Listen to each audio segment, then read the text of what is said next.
I'm so glad you were born safely.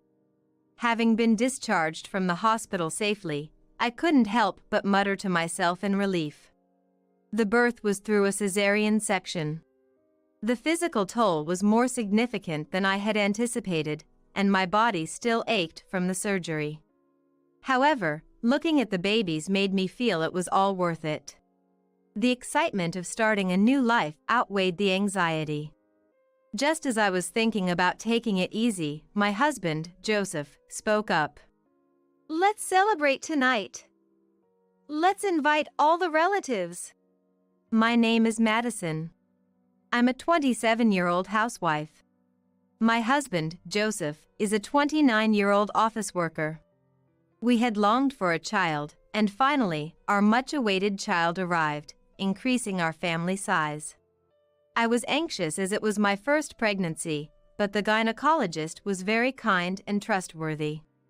On one of the routine checkup days, I encountered a surprise. Madison, you're having twins!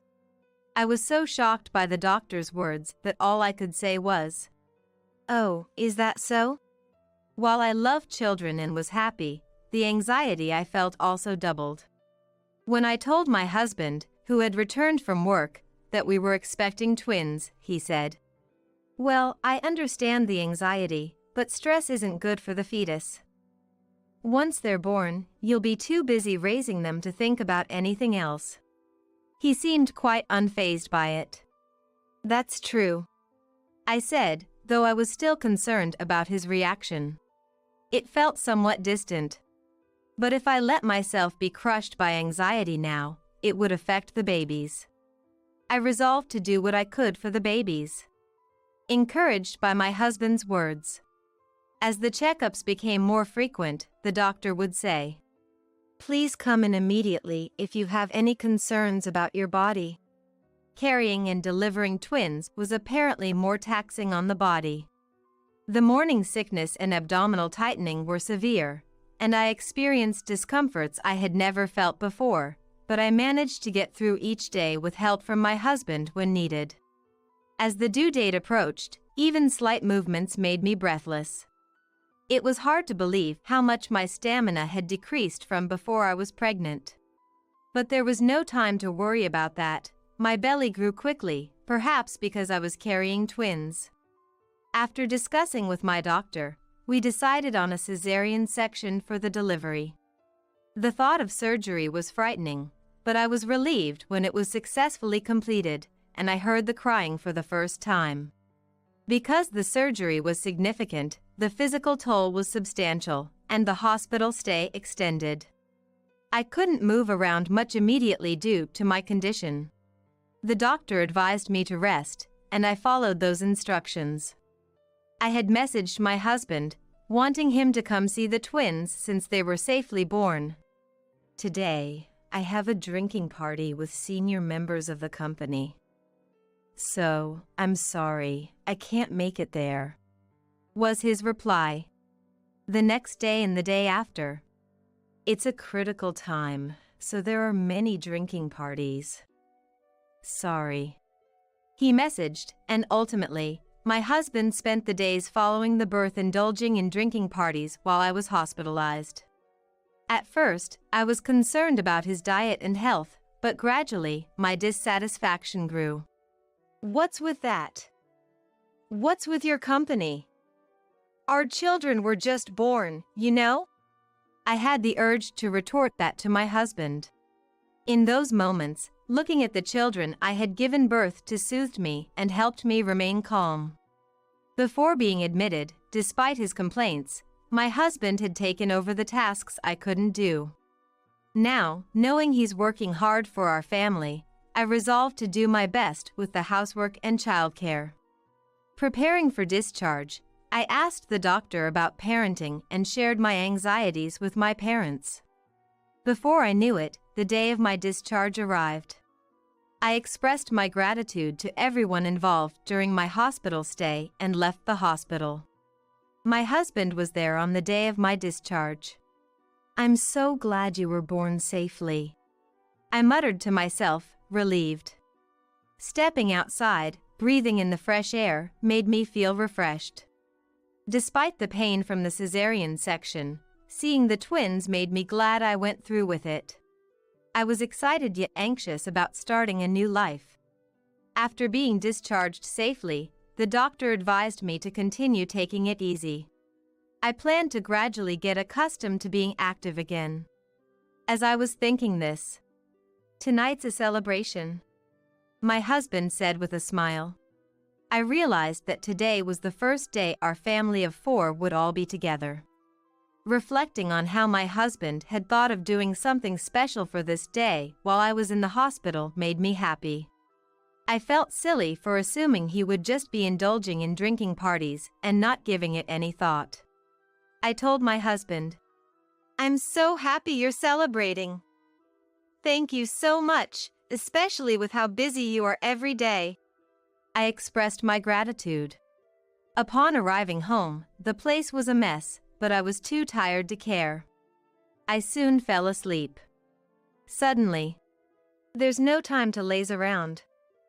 It's a celebration party, so could you please put on some makeup and dress up a bit? I've invited all the relatives, so hurry and get ready.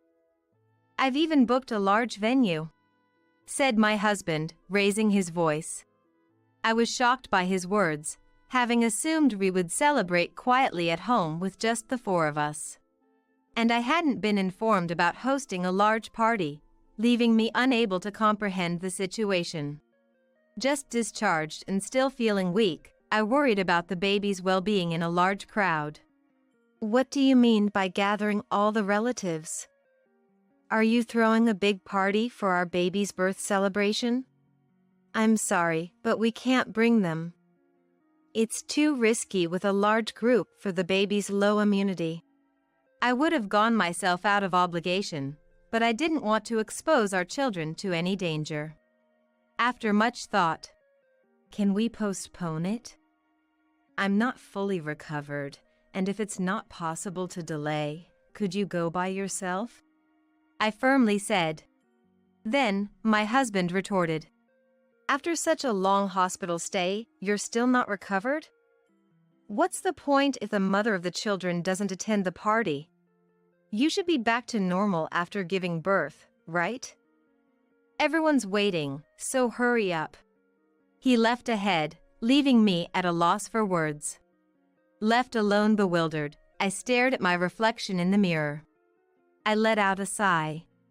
I reached for my makeup, pondering if I should go, but couldn't bring myself to proceed.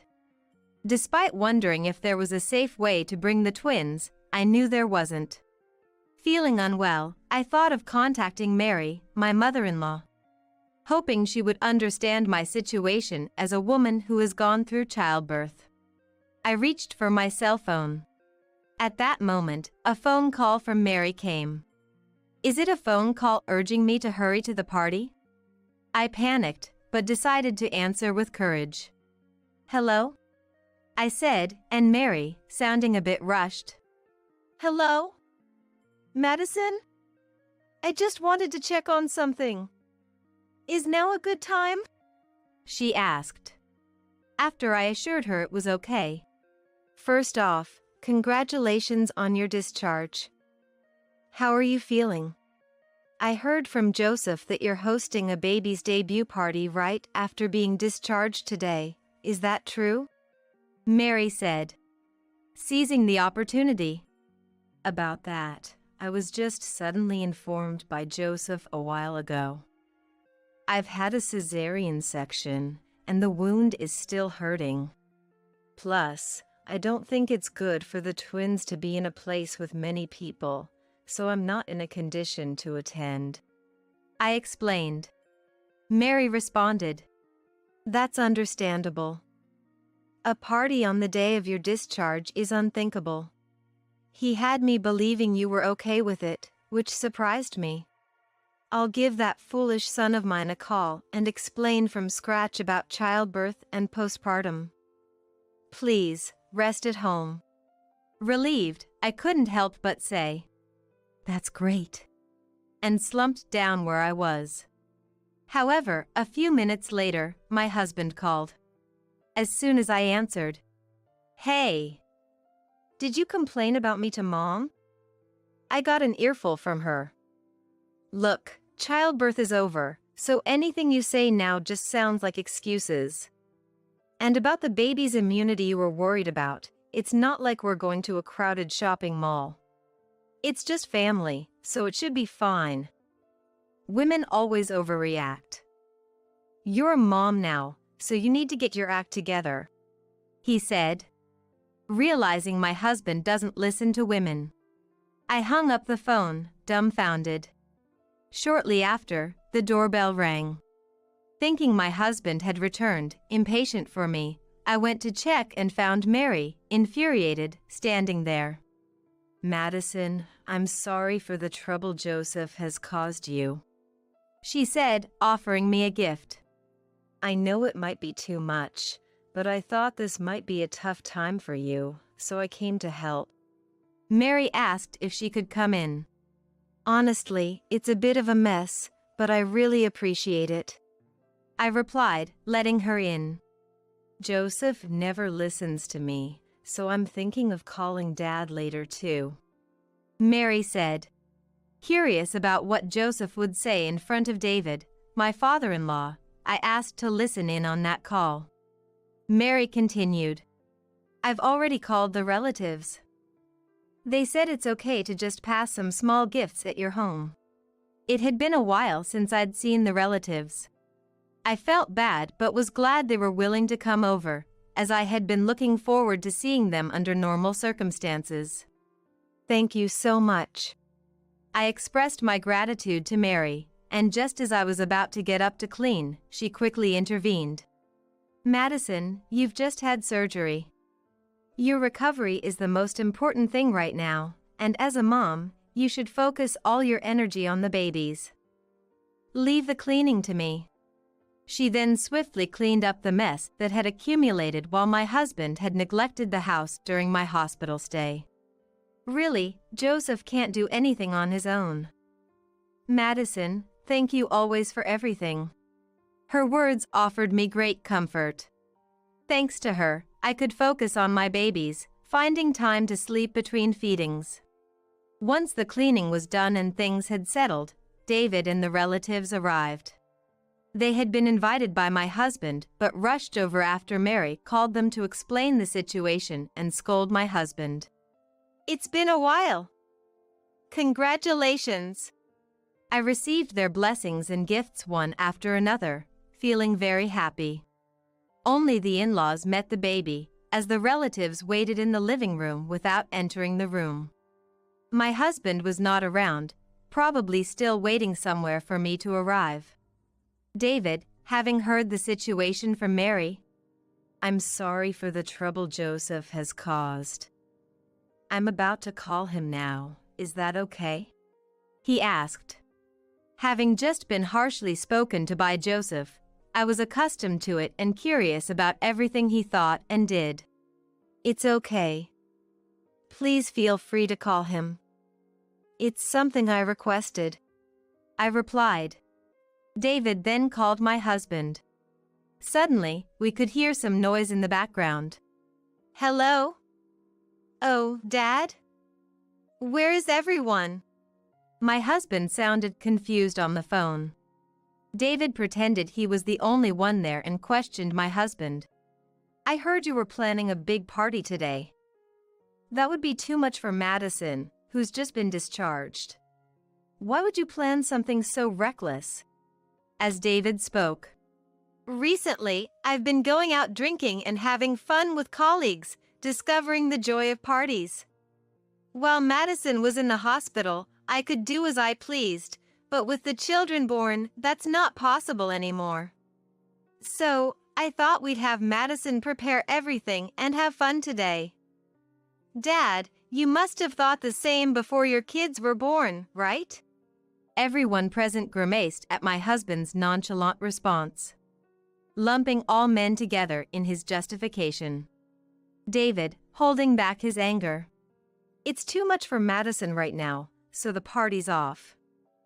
But we've gathered the relatives at your house. They'll be here soon, so come back quickly. He tried to keep his composure as he spoke. It seemed like David restrained his anger, as it might deter my husband from returning if he said everyone is waiting angrily. My husband replied, "Eh? Really? Okay, I'm at the arcade with colleagues.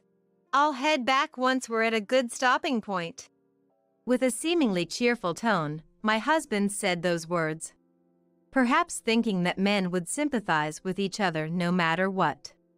The phone conversation had shed light on many aspects of my husband, and I felt a sense of despair as we were about to start parenting. David asserted, "I will never forgive Joseph for this. Madison, I'm sorry for imposing during such a tough time at your home. I'm going to set that fool straight today. Please give us a chance." The relatives also showed their support.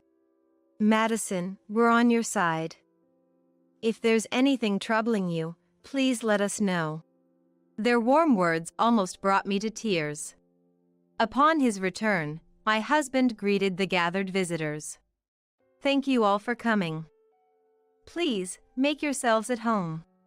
He entered the room formally, glanced around the living room, and seeing me in the bedroom, "Hey, Madison, at least offer some coffee to my parents," he whispered angrily.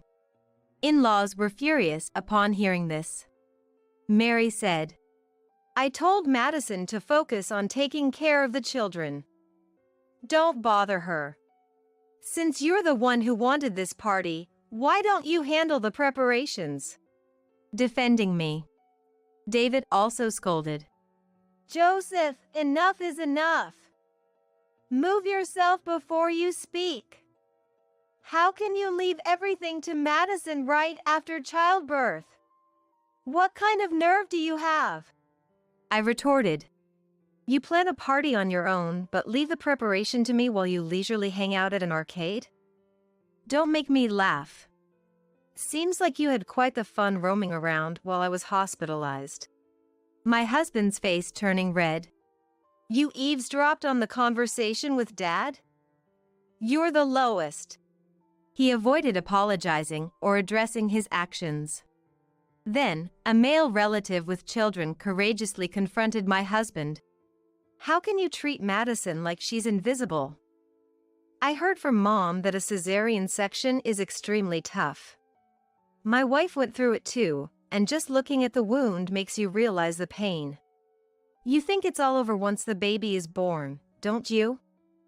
She had surgery on her abdomen," he said. In fact, among the relatives, there were families with many children and those who had experienced cesarean sections. "Look, perhaps you never visited Madison in the hospital, that's why you can say such things. Just one look at the wound, and you'll understand the ordeal of childbirth and why she can't strain herself," a mother among them persuaded. Some relatives were furious. Being scolded by so many made my husband start to understand that the women weren't exaggerating. For the first time, he appeared so diminished and small. With the strong support of in-laws and relatives, I felt fearless. After everyone left, "I was wrong earlier. I haven't experienced childbirth, nor have I been involved in childcare yet, but I was speaking out of turn. Hearing from the relative who's already a dad made me realize my immaturity. I'm truly sorry." My husband hastily apologized. However, his apology seemed calculated, as if performing in public would gain forgiveness.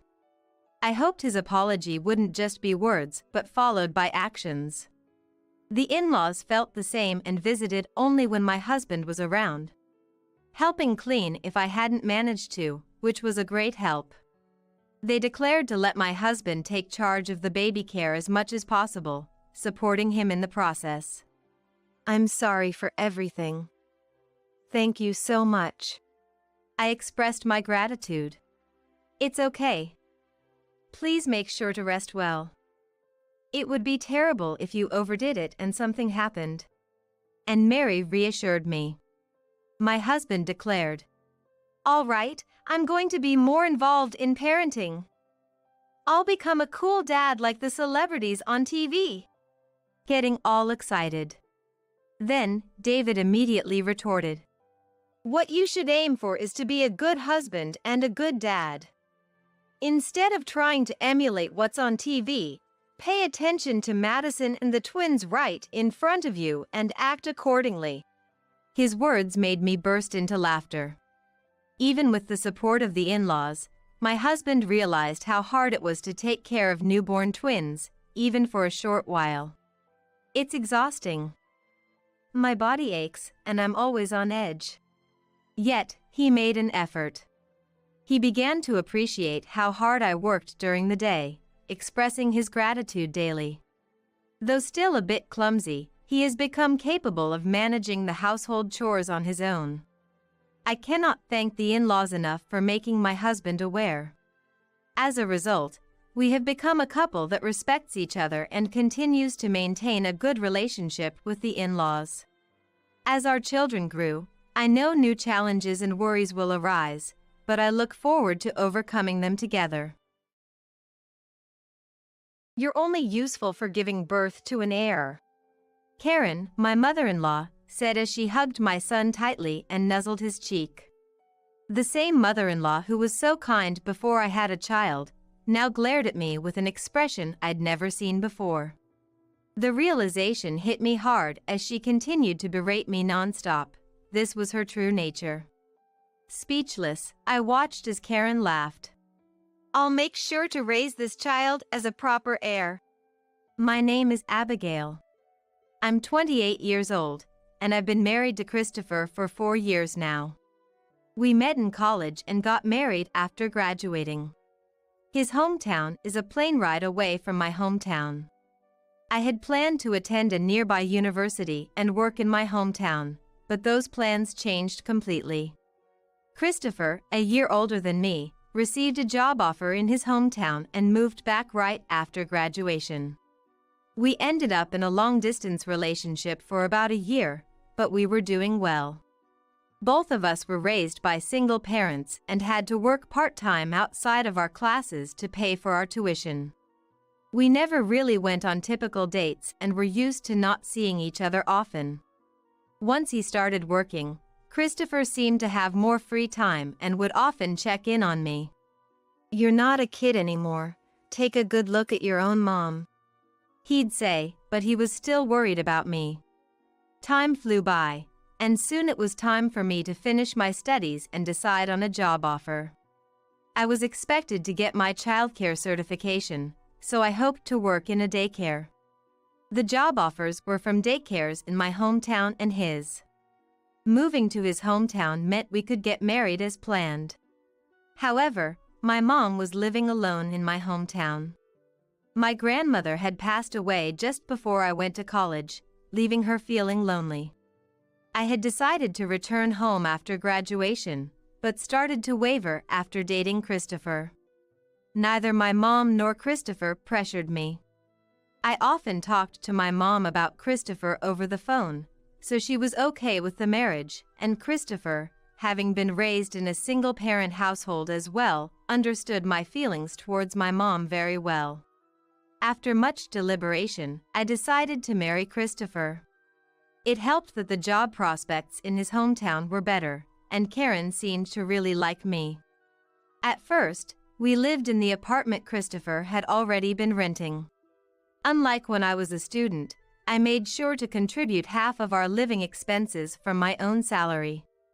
As we both worked, we had a bit more financial leeway, allowing us to go on overnight trips once a month.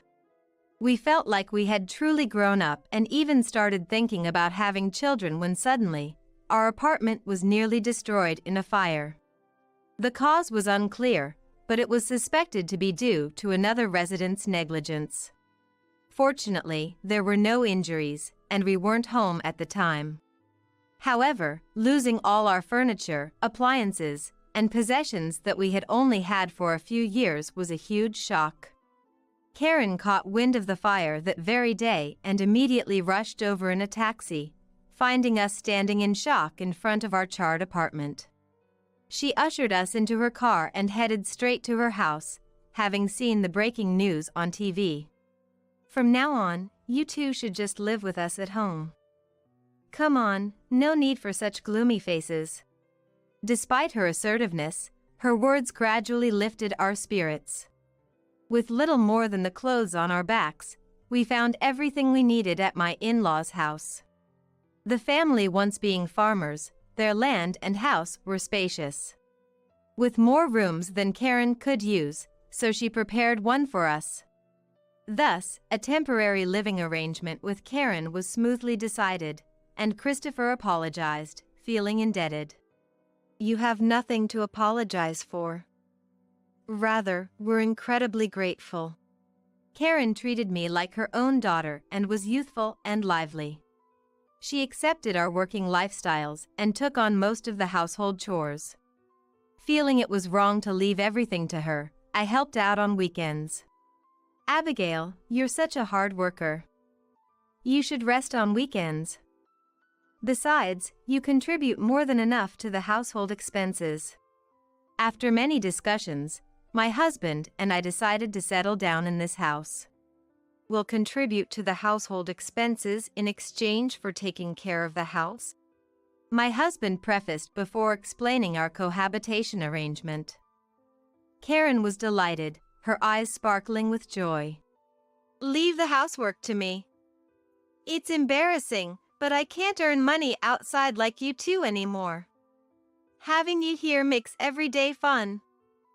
I'm looking forward to our future together. And so, our permanent living arrangement with Karen was decided. Thanks to Karen, I could focus on my job, and a year passed smoothly. However, I began to feel unwell. Karen noticed something was off and urged me to go to the hospital. Despite lacking clear symptoms like coughing or sneezing, I felt an unusual tiredness and nausea, so I took some time off and went to the gynecologist. There, I discovered I was pregnant. Though unexpected, the ultrasound clearly showed a new life. Returning home with trembling steps of joy, Karen greeted me with concern. Upon hearing the news of my pregnancy, Karen clapped her hands in delight and started preparing a feast. Of course, my husband was thrilled too. Seeing my husband caress my belly, Karen advised. From now on, it's going to be tougher for Abigail, so you need to step up. Watching them, I felt determined to do my best for the baby. During checkups, we learned it was a boy, and Karen, ecstatic about her first grandson, was overjoyed. Afterward, Karen became even more attentive to my well-being, closely monitoring my every move. While her concern for me was manageable, her behavior towards my husband was a bit much. Insisting he read thick parenting books and meticulously instructing us on the changes in my body and baby's development. Having a knowledgeable partner in parenting was helpful, but with both of us working, Karen's intense approach was a bit worrying. Karen seemed to have a strong desire for a boy. Though the necessity of continuing the family business had ceased, the pressure of not ending the long-standing family name weighed heavily on her. Indeed, Karen herself faced considerable pressure from relatives until she became pregnant with my husband. Even after his birth, she was extensively advised on parenting by her late husband's father and his mother, which might explain why Karen is so overzealous now, I thought. Upon entering a stable phase, I informed my workplace and discussed maternity and parental leave dates. Karen repeatedly suggested, "Why don't you quit your job right now? Isn't it harmful to your health?" But each time, I firmly resisted. Honestly, as days passed, Karen seemed to become overprotective towards me, and being at work provided a breather from that. I wanted to genuinely enjoy the anticipation of the baby's arrival, but felt stifled in such an environment. Yet, I couldn't discuss this with my husband, who was under even stricter scrutiny from Karen. At times, Karen seemed almost possessed. Eventually, enduring the pressure, I safely gave birth to a boy. Karen visited every day during my hospital stay, holding the baby as long as she could. A nurse had to subtly hint for her to leave. It felt absurdly excessive, even for a first grandchild. The strangeness became apparent soon after. Karen had arrived early on discharge day, having persuaded a known taxi service to bring her. The nurse rushed preparations upon hearing this, leaving me filled with apologies towards the hospital staff. It turned out Karen was held back by the reception until official patient release time.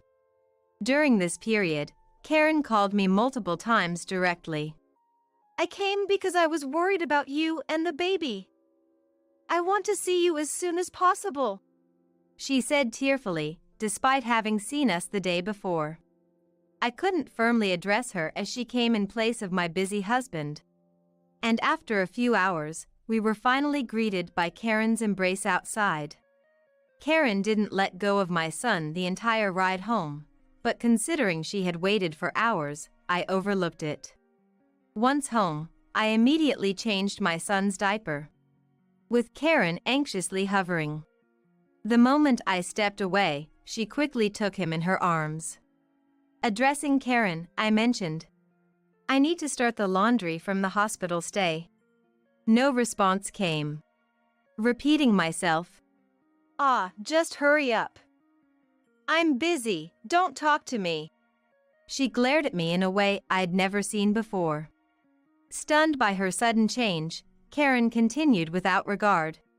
"Relatives are coming, so prepare the dishes. I've already done the cooking." She pointed towards the kitchen with her chin, signaling me, "Go." Such a drastic transformation was bewildering. Without time to settle, I began preparing for the visitors, feeling pain throughout my unrecovered body. When my son cried for feeding, Karen reluctantly handed him over, but otherwise stayed close, unwilling to part. Karen's interest was solely focused on my son. What was supposed to be about 5 guests turned into 10, including some neighbors who weren't even relatives. Understandably, I was too busy preparing to greet anyone. While I was groaning in postpartum pain, one of the female guests noticed. "Hey, are you okay?" she asked. Before I could respond, Karen interjected loudly. "She just got discharged today. You know how these modern women exaggerate their postpartum recovery. Just discharged? Sit down right away. We'll handle the rest," the woman said, triggering a commotion among the gathered guests, who seemed to have been uninformed. Some attempted to stand up, possibly upset by the situation. Karen, perhaps panicking, started showing off my son to each guest, boasting, "None of you have an heir, do you? Better hurry up." The atmosphere instantly tensed.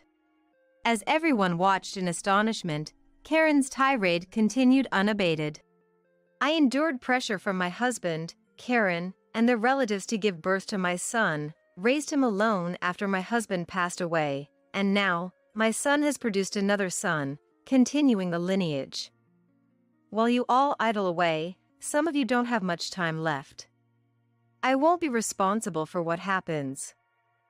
And, as Karen laughed derisively, guests began leaving, despite the unfinished conversation. The meticulously prepared food remained untouched as everyone departed. Oh dear, what a waste of food. They should have enjoyed themselves more. Now, off you go. Christopher and I will take good care of this child. Huh? Suddenly, Karen turned and pointed at me. You've given us an heir, so you're no longer needed here. Go back to your beloved job or whatever. You're dispensable to me now. Could you leave immediately, leaving the child behind? Or try for a second son if you wish to be favored again." Faced with Karen's sarcastic smile, something inside me snapped. Understood. I'll be leaving. My belongings were untouched since returning from the hospital, so I packed some clothes and personal items, ready to carry them. Karen, having lost interest in me, didn't bother to see me off, instead laying my son on a new bed and heading to the bathroom. Without waiting for a send-off I didn't want, I decided to leave. "I'll leave the child with you then. Please take care of everything."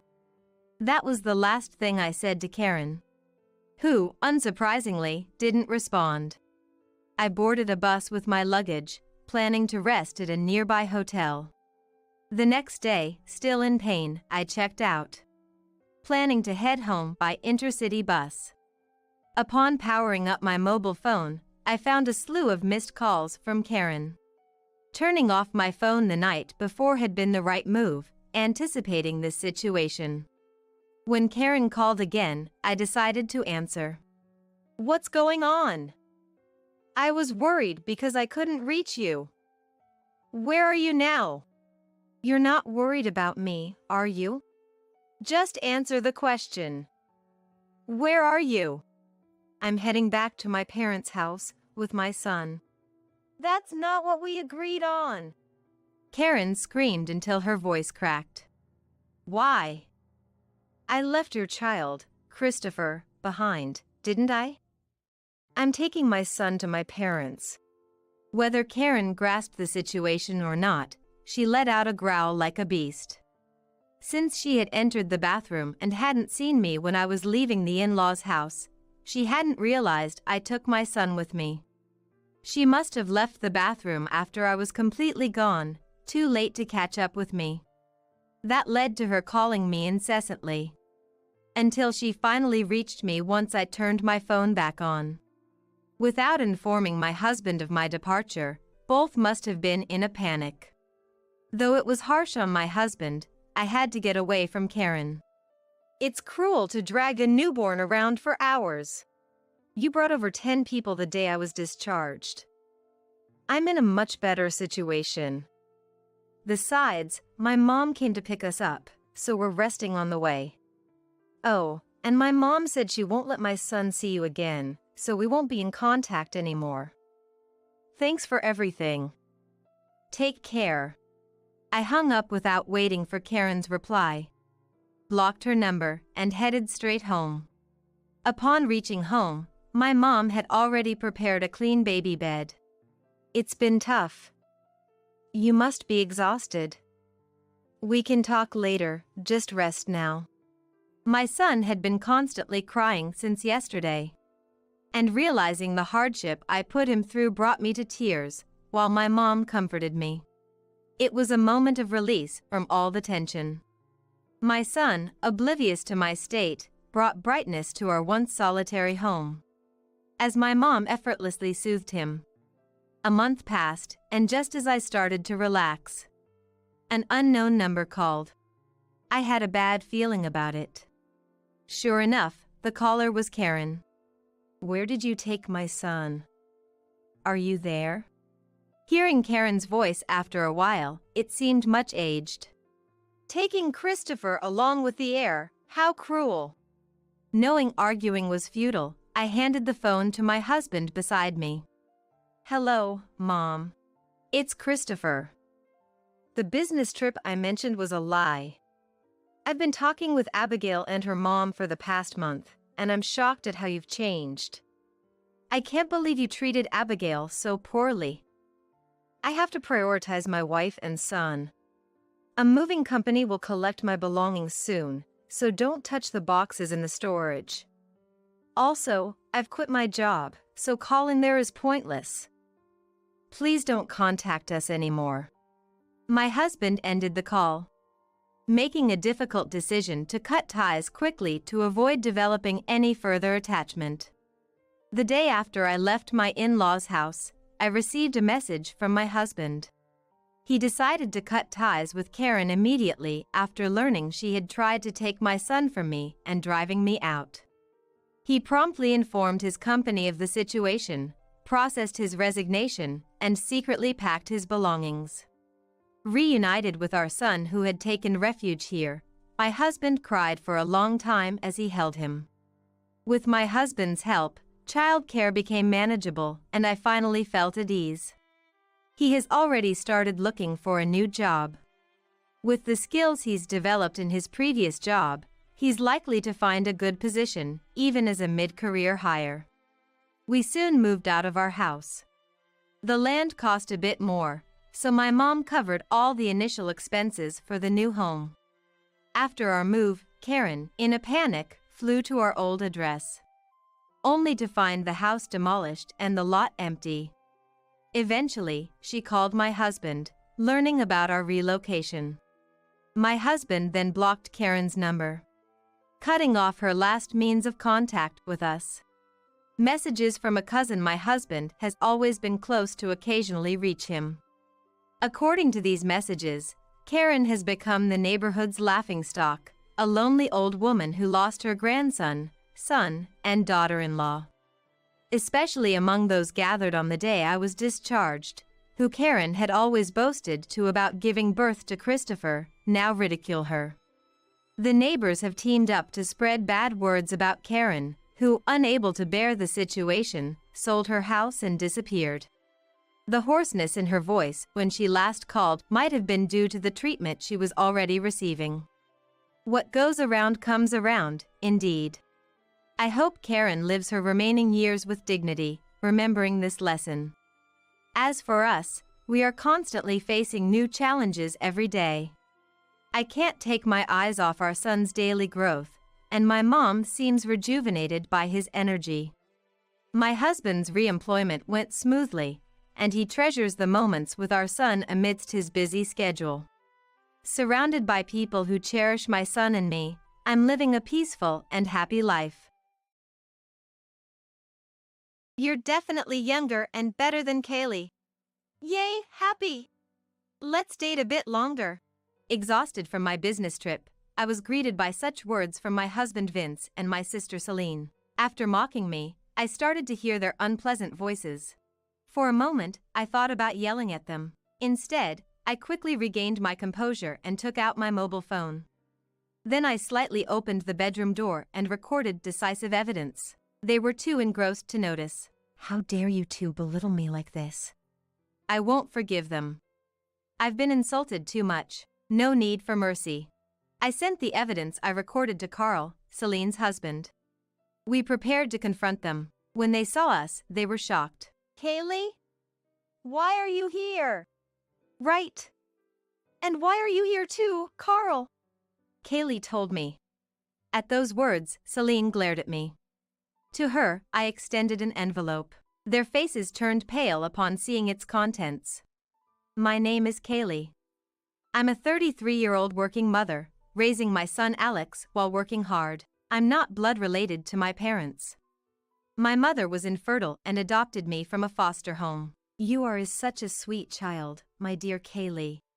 Yes, we're so glad you became our daughter.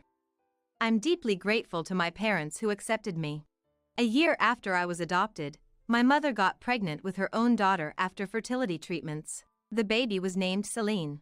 Since then, we've been raised as sisters, not related by blood. Kaylee, what are your plans for the future? Don't hold back for us. I actually have a university I want to attend. Then, I left my hometown for college. I didn't return after graduating, joining a company in Boston. I've been successful in my field of expertise. For about 10 years, I've worked hard every day. Kaylee, can I talk to you? One day, my boss called me in. The discussion was about recommending me for a chief position. I joyfully accepted and returned to my desk. You seem happy, what's up? Then, my husband Vince spoke to me. He was younger than me, and I was his mentor at one point. After the mentoring period, he actively pursued me. Actually, it was love at first sight. Will you date me? Overwhelmed by his enthusiasm, I agreed to date him. Eventually, we married when I got pregnant. We then had our lovely son, Alex. The early days were tough with work and child rearing, but Vince's support made it enjoyable. On one holiday, my family went out together. Is that Kaylee? Oh. Can it be? Celine? A young woman called out to us. At first, I didn't recognize her, but soon realized it was my stepsister Celine. Long time no see, Vince. Hi, Celine. You guys bring Alex, so it's a family outing? I'd love to join. Her words made me uncomfortable. We were shopping for our son. If she joined, she'd want to go here and there, making it hard to buy what we needed. Today is a day for the three of us to shop leisurely. So, you can't join. Why not? You're so mean. Ignoring her whims, I pushed Vince and Alex's back and started walking. Still complaining, she tried to follow, but we managed to shake her off and entered a nearby store for lunch. Oh dear, I can't believe we ran into each other here. As eating, I reminisced about the past. Our parents had loved both the adopted and biological child equally. They had cherished me more than ever. It's because Kaylee came that the baby did too. Kaylee brought us happiness. Therefore, I intended to treasure Celine too. However, my feelings didn't reach her. As she grew up, she became demanding. Kaylee always gets everything. I want what Kaylee has, too. I want what Kaylee has. I really want it. Give it to me. It started with a keychain, though it was something I bought matching with a friend. Under strong pleading and seeing our troubled parents, I gave it to her. That seemed to encourage her. After that, she kept saying everything was unfair and tried to take things from me. Luckily, our parents were on my side and scolded her, and the age gap limited what she could take. I'm being harassed by my sister. Unsatisfied with the situation, Celine targeted my friends next. She went around, saying, I'm bullied because we're not blood related. She was good at crying, and my classmates started avoiding me. Some even said terrible things or harassed me. That's impossible. Kaylee has always adored Celine. One of my friends, Dina, who bought the matching keychain, believed in me. She fought back against the classmates who harassed me and warned Celine. Don't lie. So, Celine and Dina never got along. After distancing from Celine when I went to college, life had been peaceful. But recently, she got married and started living nearby. I sighed at the unexpected encounter. Mom, are you okay? Worried, Alex spoke to me. I smiled and brushed it off. Are you really okay? You're worried about Celine, right? While resuming eating, Vince asked me. I told him about Celine, especially something I hadn't spoken about until then. I didn't know she was like that. Vince and Celine had only met a few times, at family meetings or our wedding. I also hadn't brought up Celine in conversation before. Why not vent to Dina? I don't know Celine well enough. Dina? Yes. How about next week? I'll take care of Alex in the meantime. I nodded to his suggestion and contacted Dina right away. A week later, I finally got to talk to Dina. Sorry to keep you waiting, Kaylee. No, I should be sorry for the sudden call. I heard about the encounter and rushed to investigate. When I mentioned Celine, Dina said and pulled out an investigation report. I was impressed with her skills. Dina used her observational and acting skills as a detective. Her abilities were top-notch. Impressive as always. Let's see it. I looked over the report. It detailed Celine's recent actions. Even after I left home, she continued to play the villain and did as she pleased. She played the role of the poor little sister, tormented by her adoptive elder sister. It seemed she used that narrative to attract men, but those relationships always ended quickly. I can't believe such good parents ended up with a child like that. Reading it, I couldn't help but feel astonished. Hey, how are you doing with Vince? Suddenly, Dina asked me so. Tilting my head, I replied that everything was as usual. He's really involved in parenting, and he's even taking care of Alex today. Responding so, she looked somewhat troubled. Again, I tilted my head. Is something wrong? No, it's nothing. If that's the case, it's fine. She denied my inquiry. After chatting for a while, we parted with smiles. Oh, Alex and Vince? Huh? Hi, Mom. On the way home, I met up with Vince, who was leading Alex by the hand. Were you guys out somewhere? Yeah, we thought of getting out of the house for a bit, so we went shopping. Oh really, did you have fun? At my question, Alex nodded with a hesitant, yeah. He tilted his head. He was sticking close to me without saying anything. Come on, let's get home quickly. Though puzzled, I was hurried home by Vince. Throughout, Alex stayed close to me. What do you want for dinner? I'll prepare it, Vince said, entering the kitchen. Should I help? No, it's fine. Can you keep Alex company? He seems to have missed Mom. Thanking him for his words, I turned to face Alex. Then, as if deciding something, listen, Mom? He began to speak in a voice low enough that Vince couldn't hear. Shocked, but determined, I made a decision. Soon after, I received a call from Dina. Kaylee, I need to talk to you about Vince. She told me a truth, and we decided to take action. I wonder if you can go with him. It happened shortly afterward. I was asked to go on a business trip. When I consulted Vince, go ahead, he replied casually. As for Alex, can I leave him with my parents? That's fine, but I can take care of him? You come home later than me. I'm worried. Acknowledging my concern, that's true. He agreed. With Alex's consent, I left him with my parents. After explaining the situation to them, they said, leave it to us. Then, I left Alex with them and headed to the business trip location. I planned to go with a colleague. That's the situation. You might need to help. Understood. I discussed various things with him and made plans. I told Vince I would be gone for a week, but the work finished early, and I returned in 3 days. Then, I'll see you soon. After parting with my colleague, we each headed home. I didn't contact Vince at that point, but called Dina. After receiving some advice, I steeled myself and entered the house. I'm home. I called out, but of course, there was no reply. Vince should have been at work at that time. However, I sensed someone in the house and saw familiar coats, including his. So, I stealthily entered the house. As expected, voices came from the bedroom. You're definitely younger and better than Kaylee. Yay, happy! Let's date a bit longer. Exhausted from my business trip, I was greeted by such words from Vince and Celine. After mocking me, I started to hear their unpleasant voices. For a moment, I thought about yelling at them. Instead, I quickly regained my composure and took out my mobile phone. Then, I slightly opened the bedroom door and recorded decisive evidence. They were too engrossed to notice. How dare you two belittle me like this? I won't forgive them. I've been insulted too much. No mercy was needed, I suppose. I had sent the evidence I shot to Celine's husband, Carl. Thanks for the photo. He finally made a move, huh?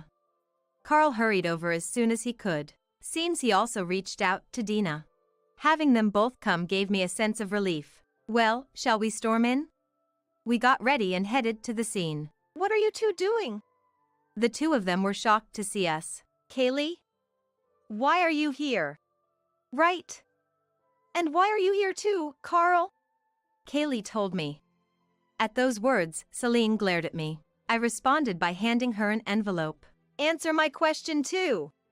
That's when Vince said, looking my way. I thought it was a hassle, but I decided to respond. My business trip ended in 3 days. I was also accompanying on the trip as her colleague. In fact, Celine's husband Carl was my colleague as well as Dina's real brother. So, I was able to discuss the situation with him during the trip and even managed to call Dina. Are you satisfied? Why don't you check the contents? Dina urged with a laugh, but her eyes weren't smiling, those made them both shudder. When they saw what was inside, their faces turned pale. This is the infidelity I caught on camera. Good shots, aren't they? Right, the contents were of their affair. They never expected such evidence to surface. Why is there such a thing? I've been investigating you for a while. What?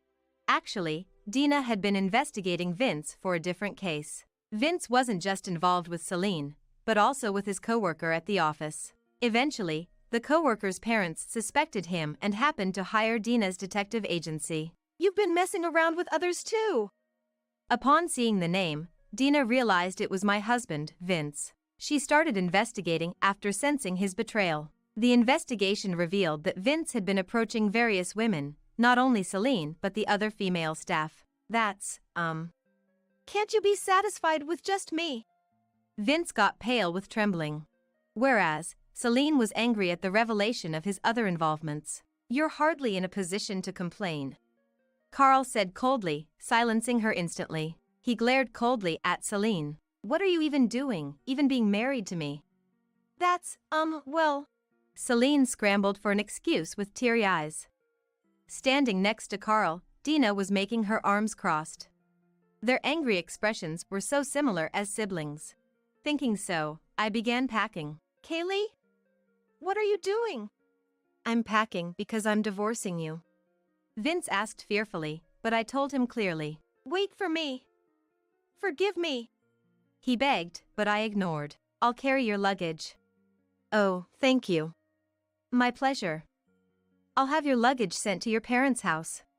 Carl helped me with my luggage, and we left the house smiling. Although Vince and Celine screamed after us, Dina scolded sharply. Enough already! You idiots! They immediately silenced with a scream. Leaving them behind, we left the house briskly. After I parted ways with Dina and Carl, I returned to my parents' house where Alex was. They were indeed cheating. I had to tell my parents that Celine was having an affair with Vince. Hearing that, they sighed deeply and apologized to me. Don't apologize, it's not your fault. I had been informed about the affair by Dina beforehand. The day after she told me, my parents shared it with me. I can't keep this to myself. The evidence from Dina alone would have been enough for a divorce settlement. But somewhere in my heart, I wanted to believe in Vince. That's why I didn't file for divorce until I saw it with my own eyes. Alex, were you a good boy? Feeling sorry for my parents, I changed the subject. Then, my parents smiled. He was as good as you. A really kind boy. Alex smiled happily, being praised by his beloved grandparents. I was glad I had left him here. Can we stay here a bit longer? At my request, my parents readily agreed. A few hours later, while chatting with my parents and eating snacks, Celine barged in. There you are! It's all your fault, I'm getting a divorce from Carl. If only you weren't here! She yelled at me, glaring, just as I was about to hug scared Alex and counter. Get out! You're no daughter of ours. My parents shouted back at her instead. Then, her attention shifted to my parents. What are you two talking about? I'm your real daughter. Our daughter is only Kaylee. You became unbearable, spoiled by my mother. We can't think of you as our daughter anymore. My parents responded in a dismayed tone to Celine's words. Certainly, it was our grandmother who led Celine astray. She never accepted me as an adopted child, and doted on Celine as her biological child. As a result, Celine never listened to our parents and used me, the adopted one, as she pleased. I always wanted to be true sisters with you. Celine seemed angered by that. You always act so superior. Even though you're not a real child, it's annoying. You even have a child. I couldn't even have one with Carl. She ranted. True, she had no children. But that was her own doing. After continuing relationships with men, she became infertile. You have no right to say that to me. Shut up! She raised her hand to me. Just as I braced myself, I saw Alex stepped between us. This is bad, he might get hurt. Enough! Before she could reach Alex, my father grabbed her hand and threw her out. Watching her leave, I hugged Alex. Don't do anything dangerous again. Sorry, I just wanted to protect Mom. As my parents said, Alex really was a good boy. I thanked him and stroked his head. After that, Celine apparently reluctantly went to Vince's place. Carl and I demanded a settlement from them both in the divorce. They had multiple partners, so the amount was substantial. Vince got sued for marriage fraud by his colleagues too. Dina updated me on their situation later. Furthermore, Vince was caught cheating during work hours. Of course, he was fired eventually. Before he was resigned, he approached me once. Please, Kaylee! Help me! He was lying in wait outside my company and clung to me as I arrived. Ignoring him and trying to enter the office, he kept obstructing me. If you're going to cling like that, why did you cheat? I know you approached them. No way! True, Vince was the one who approached first. That day, after I went to bed, he found Celine's address and visited her during a business trip. She was at home and welcomed him. Kaylee made you upset yesterday, he had said, and they apparently started their affair. You confronted Celine for me, Dina. After we each returned home, I told Dina about Celine's visit. Knowing that Alex was almost hurt, Dina got angered and went to the thrown-out Celine's place. She was caught by Dina without a chance to escape. It seemed she spilled everything when confronted, due to her trauma. Did you really think I'd help you? You know, I was serious about you. What is he even talking about? If that was the case, he shouldn't have cheated in the first place. As I was thinking so and about to call the police on my mobile phone, please stop. I will sue for business obstruction. Just then Carl arrived. He pulled me to his side and gave Vince a cold look. You are not needed in our company. Huh? In fact, Carl is the next president of the company. He was training to become that position under my mentoring. You're kidding. Unaware of that, Vince looked at him in disbelief. It's no lie. Just leave. From his demeanor, it was clear he wasn't reconsidering. Disheartened, Vince left. On the other hand, Celine had knew about Carl being the next company president. Moreover, she was genuinely in love with him.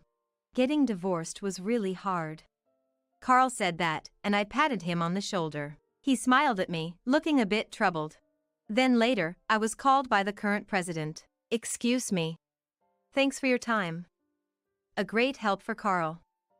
And it's a pity about Vince. He began to discuss the matter, looking somewhat complex. Troubled by the recent events, Carl would be training at a subsidiary for a while. Indeed, physical distance from Celine might be better. So, I want to entrust you with the project that was planned for Carl. Of course, the promotion to chief we originally planned remains. I felt honored and accepted. Without Vince, I could still live well. My parents agreed to look after Alex as I would be busy. In fact, Vince had never looked after Alex when we were married. I was actually staying with Grandpa and Grandma. Alex was left with Vince's parents' house, and it seemed they weren't happy about it. He secretly told me that day. I vowed not to let him go through that again. Fortunately, my parents, who were not related by blood, cherished him as their own grandchild. With no more worries, I dedicated myself even more to my work. It seemed Carl successfully distanced himself from Celine. He's doing well in the subsidiary. I had a tea party with Dina when things settled down. She told me about Carl. Carl has always been hardworking. He'll be fine. Yeah, but could you visit him sometime? I'll take care of Alex. She asked, and I tilted my head.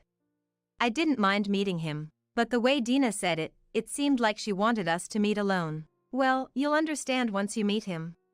She smiled mischievously. I didn't understand the situation, but I decided to meet Carl. Dina was looking after Alex at a distance. Were you surprised I wanted to meet? Yes, well, I've been wondering how you were doing since then. Thanks to you. It's still new, but I'm trying my best. He spoke with a smile. I felt bad for the trouble caused by Celine, and wanted him to find happiness. Then, looking serious, he gazed at me. I like you, Kaylee. What? I was shocked by his sudden confession. Apparently, he had liked me from the beginning. However, due to the age difference, I only saw him like a brother. So, he had given up on me. I got together with Celine when she comforted me. Celine knew he liked me and took advantage of it. After I married Vince, Carl completely moved on and decided to marry Celine. I did love Celine. I don't know what she thought or why she approached me, but she was a support.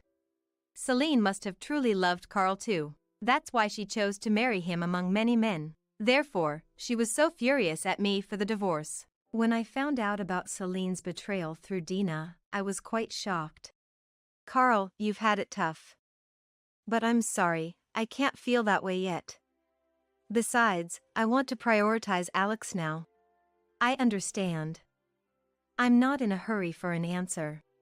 Carl said that with a laugh. Feeling his loving gaze, my heart raced. Mom, are you done talking? Yes, we're done. I turned my attention to Alex, who had run up to us. Picking up the now heavier Alex, he smiled happily in my arms. Alex. I hope we can continue to be friends. You and I are already friends, aren't we? Carl is Alex's uncle, and they often play together. With a nod from Alex, Carl replied with a smile. You're right. Our time together might lessen, but I hope we can stay as close as before. Sure. Alex nodded with a smile, and Carl gently stroked his head. Then, Carl would come to see us whenever he found time. Alex had grown quite fond of him, who paid more attention to him than Vince ever did. Kaylee! Alex! Oh my goodness. Why are you here? While playing in the park, the disheveled Vince appeared. Apparently, Celine had been rampaging daily since her divorce from Carl. Both having paid a hefty divorce settlement, they couldn't afford to replace the furniture and appliances Celine destroyed. Thus, he looked unkempt. Dad's not around anymore, huh? Let's be together again, the three of us. I don't need you, Dad. Alex cut off his words firmly. He then froze. What? Are you saying you hate Mom and me? No, I'm not. Carl is here for us now. So, we don't need you anymore. Rejected so clearly, Vince left quietly. Watching his lonely back, I turned back to Alex and Carl with a smile. Alex, would you be happy if Carl became your dad? Yes. I'd be happy. Alex nodded with a beaming smile. At that, Carl's eyes teared up. Now, no crying if you want to be a dad. Sure. Let me ask again. Please make me your husband and Alex's dad. I nodded with a smile at his words. After being rejected by us, Vince seemed to lose his soul. He even quit the part-time job he had been doing. Of course, Celine was furious, but she just let it slide. Finally fed up with Vince, she left and disappeared into the night. Vince was apparently taken back to his parents' house. It seems he really did love me, after all. I heard about Vince from my former in-laws. When they asked if I could possibly reconcile with Vince, I replied promptly, I already have someone who cherishes both Alex and me. Hearing that, they quickly gave up. Hey, Alex. Do you want to see your former dad's parents? No. I don't want to see them for a while. My former in-laws, who had neglected Alex due to frequent babysitting, apologized after learning the situation. However, Alex seemed to want to keep his distance. With Vince also at their house, we decided to become estranged. We no longer need them in our lives. Carl is coming over next Saturday. Really? I have so much I want to talk to Dad about. I stroked Alex's head as he said that with a smile. After that, we started dating. Then, when Carl returned from the subsidiary to the head office, we decided to move out of my parents' house. We planned to live together in a new home, the three of us. Please marry me. Yes, I'd be happy to. Soon after Carl's proposal, we got married. My parents and Dina blessed us. May you be happy this time? And Alex expressed his joy. I'm happy Carl is becoming my dad. I'm sure Carl will definitely make you happy. Dina had seen Carl's love for me and his heartbreak. That's why she encouraged him when I divorced Vince. I know both Kaylee's and Carl's good points. That's why I want you two to be happy. Dina had always helped and supported me. For her sake, I must be as happy as possible. So, let's go out for a celebration drink next time. Sorry, I can't do that. Huh? Dina looked bewildered as I smiled and gently rubbed my belly. Realizing what it meant, she beamed. Could it be? I'm expecting our second child. So, I can't join you for drinks. Wow. I'm as happy as if it's my own. She genuinely seemed thrilled. Her laughter made me smile too. Alex is excited too, saying, I'm going to be a big bro. Wow, that's so like Alex. He'll definitely be a kind big brother. When I told him about having a little sibling, he was overjoyed. Carl was the same, lifting me up in excitement until, don't strain Mom's body. Alex scolded him. So, Dina, I want you to help us choose a name. Really? I'll think hard about it. Dina instantly started pondering, looking thoughtful. Watching her, I smiled. Now, our family, Alex, Carl, the baby in my belly, and I, will build a home filled with laughter. I pledged that in my heart. Huh? Cold? I don't care. Reflect on it overnight, in there! Through the door separating us, my mother-in-law Elizabeth yelled at me and locked me in the bathroom. Then simply walked away. Outside was freezing cold. The leftover bath water was too cold for any comfort. Shivering and in tears, I reached out to my husband for help, only to hear, "It's your own fault for always complaining! You brought this on yourself! I'm going to sleep. You're not thrown outside, are you? You always overreact."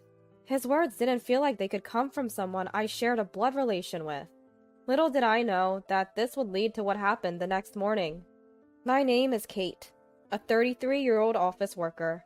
I met my husband John through a friend and married him a year ago after 2 years of dating. He was a man of few words, but intelligent, which drew me to him, but I'm already regretting this marriage. Of course, there's a reason for that. His family home is far away, and frankly, I somewhat dread visiting it. My family home is from Grandpa's time, a bit old-fashioned. These were the words my husband said to me when we were going back to his hometown to greet his parents-in-law. His grandparents had passed away a few years ago, and now it's just the parents-in-law living there. Well, even if it's old, it's still inhabited. So maybe it's like a historic home. These days, that kind of thing is in vogue, so I was a little excited as we headed to my husband's family home. This place? I was so surprised by the building in front of me that I had to ask my husband if we were at the right place. Can people really live here? It's more than just a little old. In fact, to put it another way, albeit a bit rudely, it looked like it might fall apart at any moment. Mysterious plants were climbing the exterior walls, which my husband explained were there for shade.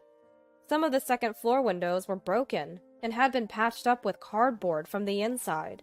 My family home isn't a mansion, but it wasn't like this, not even my grandparents' house.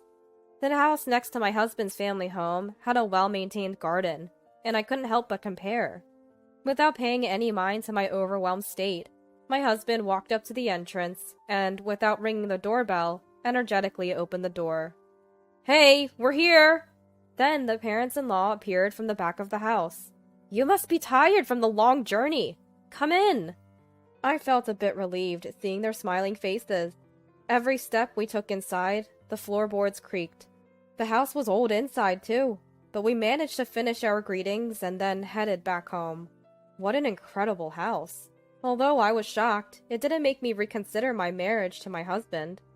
We wouldn't be visiting often, so I decided to brace myself and do my best whenever we did.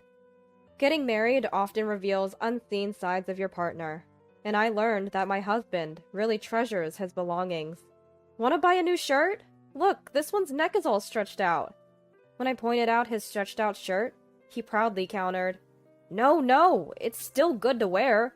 This kind of wear adds character, like distressed jeans."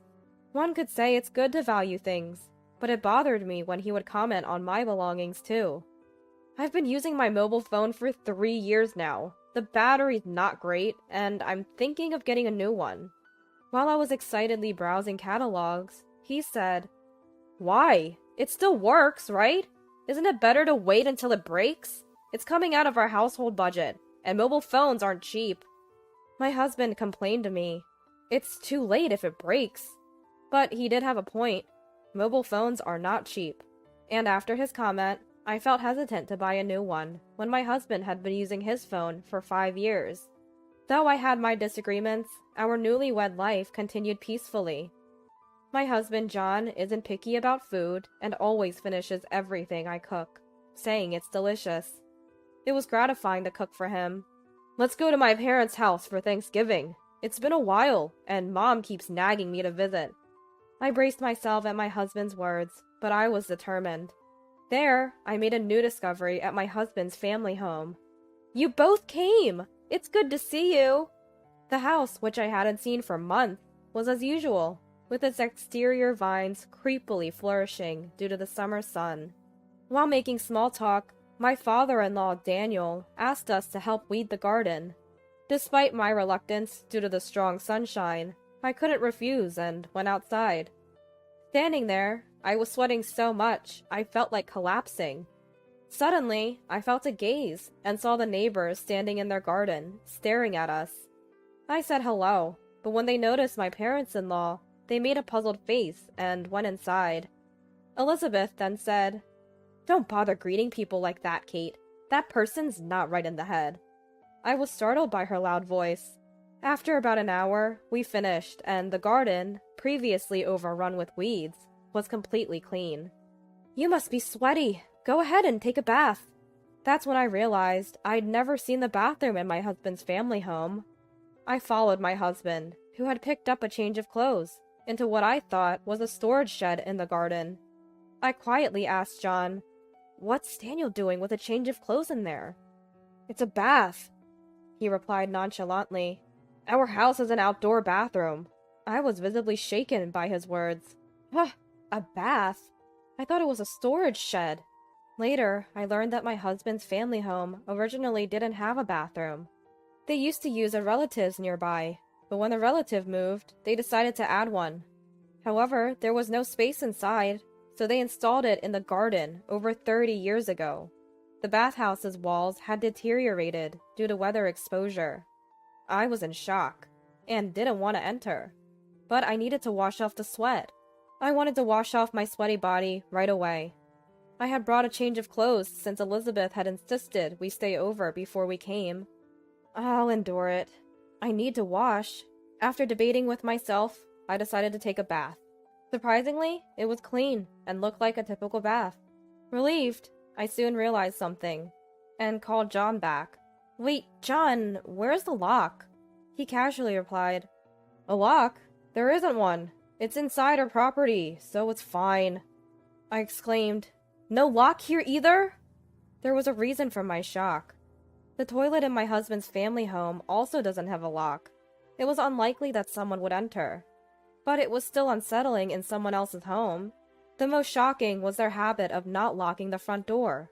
It seemed there was no custom of locking anything, and people with business at the house would just open the door and call out, "Elizabeth, the world's dangerous these days." I tried to encourage locking up, but she dismissed it, saying, "This is the countryside. Besides, there's no one around here wicked enough to steal." That left me uneasy. In the end, I quickly took my bath, anxious and eager to get out. Being a worrier, I slept clutching my valuables. From now on, I decided to definitely refuse to stay overnight when visiting my husband's family. I had made up my mind. As the seasons changed from summer to autumn and winter, and the end of the year approached, I began to experience more stomach aches. We hadn't planned to visit my husband's family for the year-end holidays, but a few days ago, he suddenly said, "Looks like Uncle and cousins are coming over for New Year's Eve. Mom is insisting that we come. Kate, you haven't met them yet, right? Think of it as just showing your face, please." He suddenly said something like that. We hadn't had a wedding ceremony, just a dinner with both families. So I hadn't met my husband's relatives yet. It seemed Elizabeth already knew we were coming, and I was really annoyed at my husband's selfish decision. "Hey, don't decide on your own. We agreed to visit my family this year, remember? My mom is looking forward to it." My husband got a little angry at my words. "What can I do about it? Isn't it normal to visit the husband's family? Sometimes you're a bit selfish." He said that. What? Selfish? That doesn't make sense. I was furious. The atmosphere between us remained tense until we left to visit his family. I began to think maybe we were too different in values, especially with his tendency to hold on to things too long. My stomach aches persisted. It was during our trip to his family's house for the year-end. Unable to stand the awkward silence, he said, "Hey, I asked Dad to put locks on the doors. I'm sorry." Seeing his apologetic face, "It's okay. Thanks for the lock thing," I quietly replied. Little did I know what would happen a few hours later. When we arrived at his family's home, the relatives had already gathered. The small house felt suffocating with so many people, but everyone was really nice. When they learned about my university and workplace, an uncle said, "That's impressive. John, you married a wonderful person." I smiled and thanked him for his polite remark. My husband and his family seemed displeased hearing our conversation. I felt a chill down my spine, but didn't think much of it. After the uncles left, leaving just us and the parents-in-law, the room temperature seemed to drop. "It's cold. Let's take turns in the bath and then go to bed," I glanced at Elizabeth, who seemed her usual self. Daniel usually bathes first, so while waiting inside, Elizabeth said, "By the way, Kate, isn't it a bit self-centered to ask for locks? Look, we put one on for you." I was surprised when Elizabeth told me to go to the bathroom. I was shocked to see the lock on the toilet was on the outside. Just a simple hook. What is this? I forced a smile. "Let us know when you want it locked," and she said with a malicious grin. I thought, what a spiteful person. This is ridiculous. It's not a prison, so don't mess around. As the daughter-in-law, I was last for the bath, and stepping outside, the extreme cold made me shiver. It was an unusually snowy year for the region. The bathhouse door had the same type of lock as the toilet, again, on the outside. Frustrated, I entered the cold, drafty cabin. Just awful. Then, as soon as I entered, I heard someone lock the door from the outside. "Who's there? John?" Trembling from the cold and fear, I asked the person outside. "John said he was going to bed. I can't wait for your bath to be over. And I'm going to sleep too. Good night then." Elizabeth laughed mockingly and started to leave. Of course, the door was closed and wouldn't open. If Elizabeth left, I wouldn't be able to get out of here. "Elizabeth! Wait, please! Open the door! I'll be trapped here!" I banged on the door with my numb hands. "You're so noisy! Don't shout like that! It was you who wanted the door locked. Plus, you mocked me earlier, didn't you?" What? What is she talking about? Is she out of her mind? What are you talking about? Just open the door, please! I felt like I was going to explode with anger. Just because you went to a slightly better college than John, you brag about it. You must be looking down on me in your heart for not having a college degree, right? It was the first time I knew that Elizabeth hadn't gone to college. I only mentioned my college and workplace because she asked. I wish she'd consider how it feels to be subjected to her irrational, educational inferiority complex. "Elizabeth, please, open the door! I'm freezing to death!" As I said this, with a shivering body, cold. I don't care. Reflect on it overnight. There. With those words, Elizabeth hurried back to the house and showed no signs of returning. Tears of frustration rolled down my cheeks. Fortunately, I had my mobile phone with me and shakily called my husband. "Please answer the phone." "Yes?" After a few rings, my husband answered the phone in an irritable voice. "John, help! Elizabeth locked me in the bathroom. Please, come quickly." While I felt relieved, my husband said, "It's your fault for always complaining. You reap what you sow. I'm sleepy and going to bed. You're not thrown outside, so stop overreacting." And he abruptly hung up. I couldn't believe it. At the same time, my mobile phone's battery died. The reception was bad at my husband's family home, and the battery drained quickly, partly because I forgot to charge it last night. I felt pathetic. Despite my efforts to open the door by hitting it with my body, it didn't budge. Desperately, I continued to pound on the door. "Open up! This isn't funny! Please, open the door!" Then, from the other side of the door, "Are you okay?" My mobile phone rang the next morning. It was a call from my husband. "Yes, what do you want?" I answered coldly. Opposite to me, my husband sounded terribly panicked on the phone. "Hey, Kate, where are you? I thought for sure you were..." He yelled incoherently. His panic was understandable. There were ambulances and police cars parked at his family's home. Seeing this, I too became curious about what had happened. "Just come quickly!" He shouted at me and hung up one-sidedly. As I headed to his family home, thinking how his inability to listen to others ran in the family. My husband was shocked when I appeared just a few minutes after the call. "Where have you been until now? It's her! She's the one who locked Mom in!" While wondering what he was talking about, I saw my parents-in-law glaring at me. Elizabeth was wrapped in a blanket, shivering, perhaps from the cold. What's this situation? And what happened to this lady? One of the police officers approached me and asked, "Your family claims you locked her in. Is that true?" Apparently, Elizabeth had been locked in the bathroom all night by someone. This morning, Daniel, unaware of anything, found Elizabeth, cold, and called an ambulance in a panic.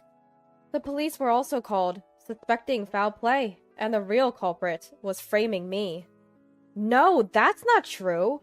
I was locked outside of the bathhouse by that person yesterday. Plus, doing something as inhumane as locking someone in is not something I would do.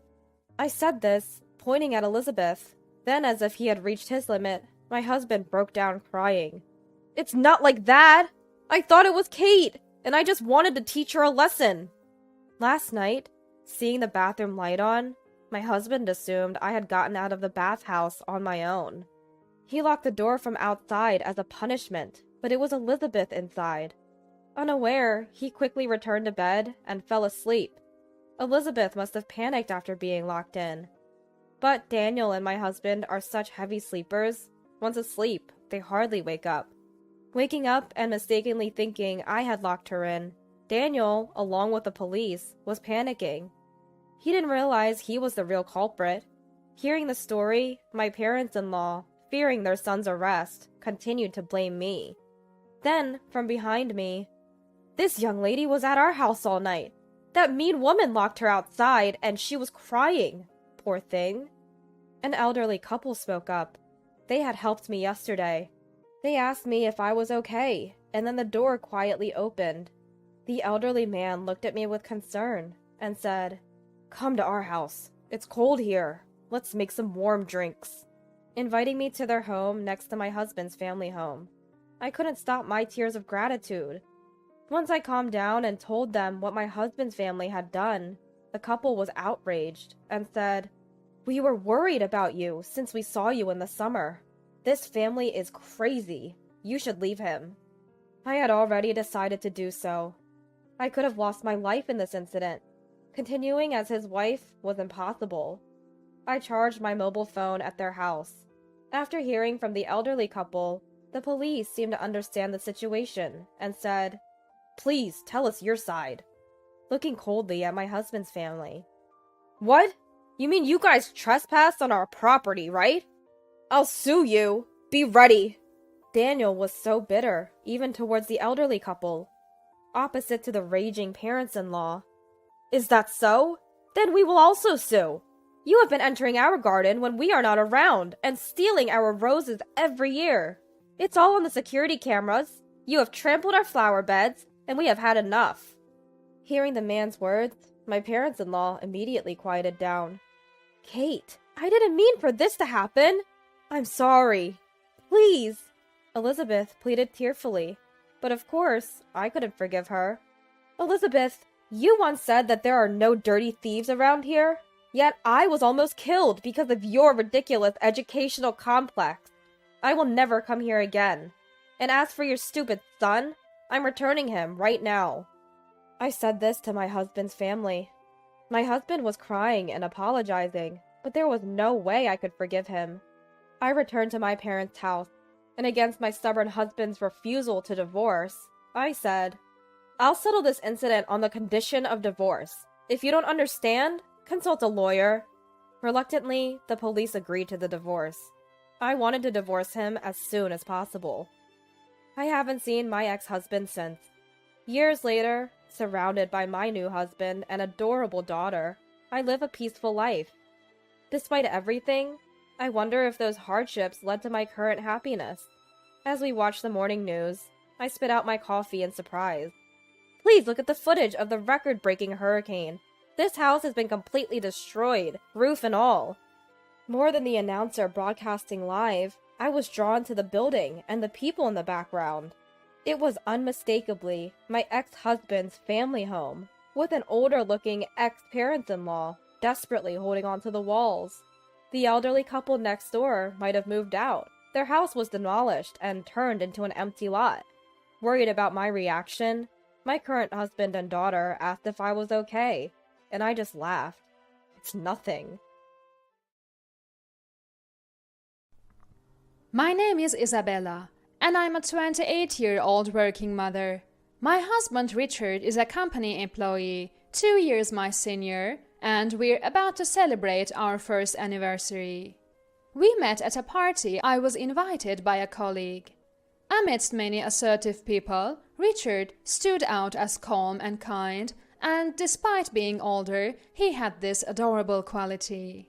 The way he talked was different from other men who seemed rather sleazy, which put me off. In contrast, Richard would say things like, "My family is really close," or "That embroidery on your dress is cute. My mom loves stuff like this." His conversations were heartwarming, and he was the easiest person to open up to.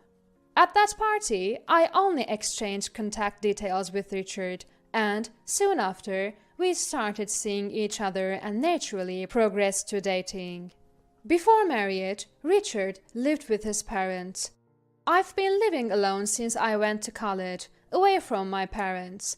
Living at home, Richard didn't have to pay rent, so despite being around the same age, his disposable income was much higher than mine. Richard loves to travel with his family and friends. We traveled together sometimes, but I couldn't afford it as much, so it was only on rare occasions. After marrying, we started living together in an apartment. It was Richard's first time living away from his parents. He seemed excited and happy about our new life, so I didn't sense any problems until he said, "This weekend, I'm inviting Mom and Dad over. Actually, from now on, they'll come over every weekend." What? Richard began inviting his parents over every weekend. Their house was just a short drive away. Occasional visits would have been fine, but frequent visits were a bit much. I thought they visited just recently. I asked casually, trying not to upset him. "Yeah, isn't it great? Their family, after all." He didn't get the hint at all. Every weekend, I felt utterly helpless, dreading their visits. The issue with my in-laws coming over was the repetitive talk. "Richard is such a remarkable son. The pride of the family, ha ha ha ha." Hearing the same conversation every time was one of the challenges. My in-laws often come over on Friday nights and stay until late on Sundays, spending all their time chatting in the living room. I can't just leave, so I end up having to be part of these interactions. Since they are guests, I'm the one who has to host. On my precious days off, I'm expected to cook lavish meals, clean the house, and even take care of their personal needs, leaving me exhausted.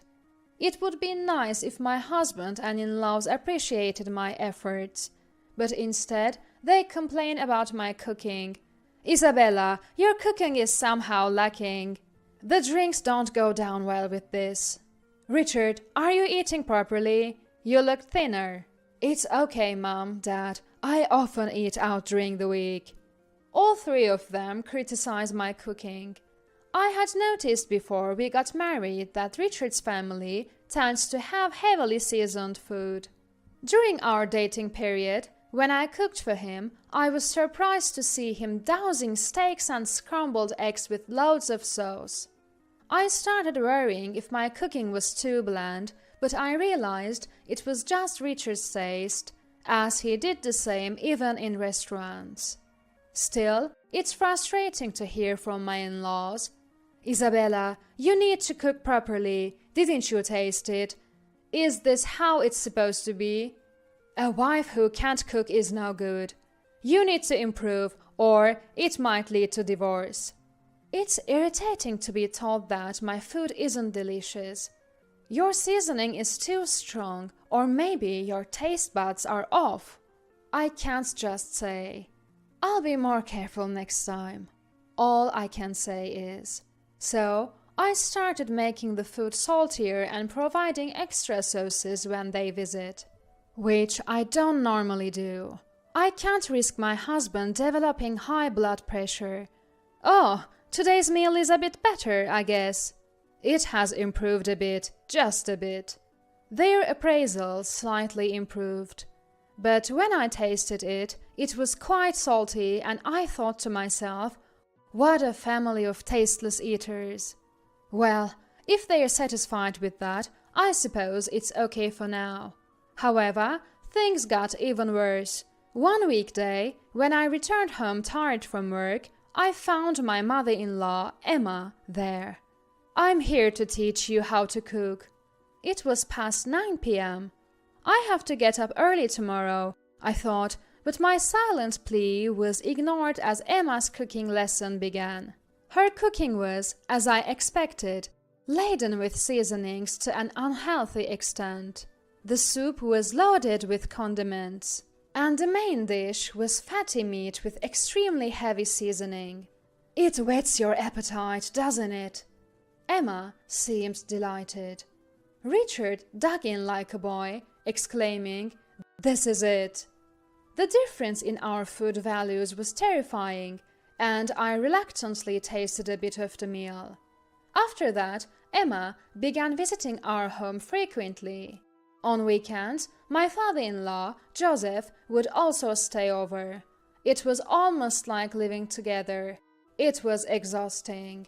I reached my limit trying to accommodate my in-laws and desperately wanted to least 2 days off a week without seeing them. So I subtly suggested to my husband, "How about we go somewhere to relax?" He loves traveling, and I thought he would take it as a hint for a trip. As expected, he said, "Great idea, let's plan a trip." He began planning the trip. Since moving in together, we had been in an almost co-living situation with his parents, but this would be our first trip alone since our honeymoon. Richard hadn't been traveling with his friends either. I hoped he was saving for our future. The trip he planned was a weekend getaway for 2 nights and 3 days. The destination wasn't far, so we could relax without taking leave. "Thank you," I said, grateful to my husband for planning it. "Yeah, leave the trip planning to me," he said proudly. In hindsight, that was a mistake. On the day of the trip, while waiting for the bus to our destination, Richard was looking around restlessly. "What's wrong?" I asked, but I realized the reason before he could answer. "Oh, good, we made it in time." "Hey, Richard, sorry to keep you waiting." To my surprise, my in-laws had shown up. I looked at my husband apprehensively.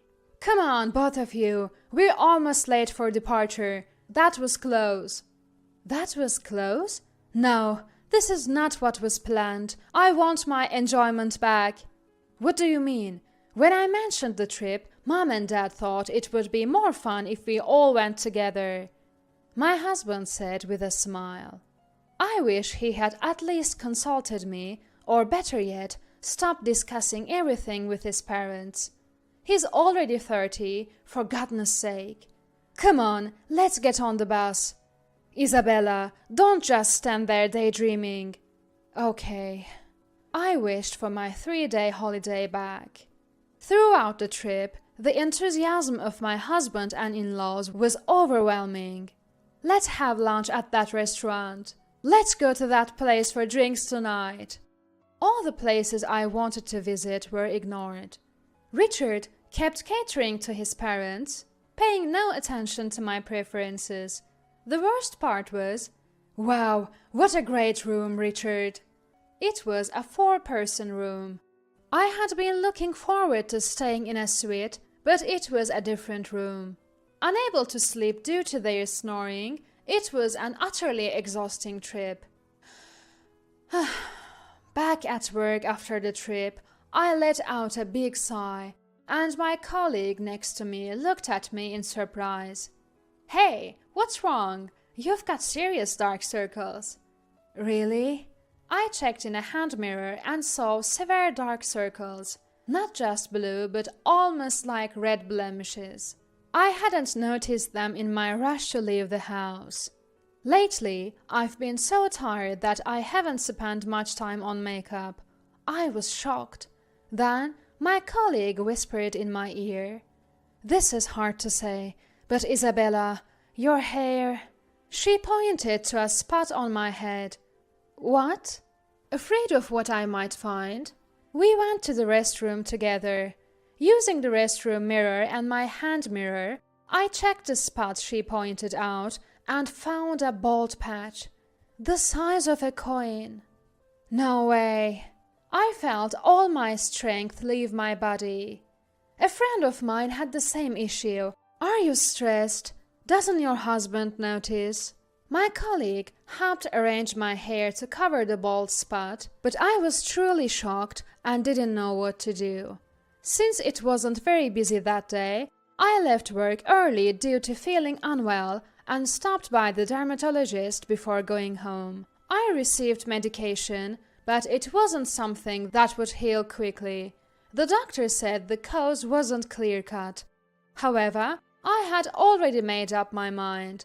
When my husband Richard came home, I brought up the subject about the next trip we're planning. Richard seemed really excited about the last trip and was already planning the next one. He says, "It's just the two of us, but I'm sure his parents will end up coming again." So I tried a different approach. "Can we take my parents along?" If I said I didn't want to go, the trip would be cancelled, and his parents would probably end up staying at our house again. If I said I wanted to go out, his parents would join us. Yet, Richard hardly spends any time with my parents. He's only met them at the marriage introduction and the wedding. I thought this would be a good opportunity for him to understand how difficult it is to spend time with in-laws. But his next words left me speechless. "No, I don't want to. It's tiring and I need to be considerate." What? He makes me put up with his parents all the time and now he says it's tiring? I was completely infuriated. Later, my husband, I, and his parents, as expected, went on another trip. What place is this, I wonder? "Wasn't it expensive, Richard? Are you sure it's okay?" His parents seemed excited about the new destination, which was a bit further away than usual. "Well, this time Isabella planned it, so I'm not too sure," Richard replied to Joseph. "Yes, I planned this trip. The accommodations, the restaurants, everything was booked by me. Isabella, it's important to have fun, but don't spend too much, okay? Yeah, a wife needs to be frugal." Upon learning that I arranged everything, his parents started implying that I was careless with money. "It's okay. I got a good deal through an acquaintance." Oh, I hope it's not too old or anything. And not a place with bland food. That would ruin the trip. I'm a bit worried about Isabella's choices. Ignoring their unhelpful comments, I led the way to our accommodation. It was getting dark, perfect timing for dinner. We planned to have our meal at the hotel. Upon arriving, Richard and his parents were astonished. "Is this really the place?" It was a splendid upscale hotel. "Yes, let's go in." I entered the lobby nonchalantly and completed the check-in. The room had a beautiful view of the sea, which would be even more apparent in the morning. I had arranged for the meals to be brought to our room. They were quite lavish courses. As the meal began, my in-laws were initially speechless. Once the hotel staff who had arranged and explained the dishes left, they started reacting in the complete opposite way. "Places like this look good, but that's about it. It's expensive, but the taste might be mediocre." They began eating, complaining all the while, seemingly unable to graciously accept that I had arranged a stay at such a nice hotel. Then the comments started. "Oh, this is bland. Is there any seasoning? See, it's all just for show. Maybe Isabella's arrangement wasn't such a good idea." All three, my in-laws and Richard, began complaining about the food. I found it delicious, but what could I do with three people whose taste was off? Sitting near the room's entrance, I discreetly summoned the hotel staff without them noticing. I let the staff listen to their gripes and demands for a while. "This lack of taste in the food reminds me of Isabella's cooking. Did we come all this way just to eat Isabella's cooking? I was hoping for something delicious on this trip. They effortlessly mixed complaints about the hotel and me, freely voicing their opinions without any prompt from me. This hotel looks old. It must be cheap because it's big. Is this how our son's wife treats us? Choosing a cheap place for us to stay? Don't worry, Dad, Mom. Next time I'll handle the arrangements. They kept eating and complaining. Then, "Excuse me," a voice from outside the door said. Emma, thinking it was the next course being served, cheerfully replied, "Yes, but it wasn't about the food. I understand there have been some dissatisfaction with our hotel." The man who appeared wasn't carrying any dishes. It was a man not holding anything. "Oh," Richard uttered, freezing up. The man continued, "I also heard there were complaints about my daughter." "Yes, the man who appeared was my father." "Oh, Emma looked confused and turned to Joseph. "Well, what a coincidence to meet here! Ha ha ha!" Joseph laughed nervously, but my father's expression remained stern. "If there's anything you're unsatisfied with, we can remake it or change to a different menu. May I ask what it would be?" My father calmly questioned them. The three, having pretty much finished their meals, seemed unable to respond. "No, nothing in particular," Richard replied. "Is that so? Earlier, my daughter asked me to listen to your requests, as you are important guests. So I was waiting outside.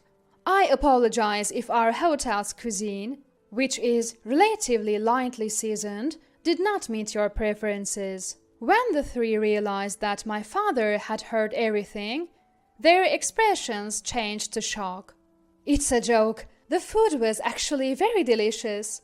Just kidding around, you know. Ha ha ha.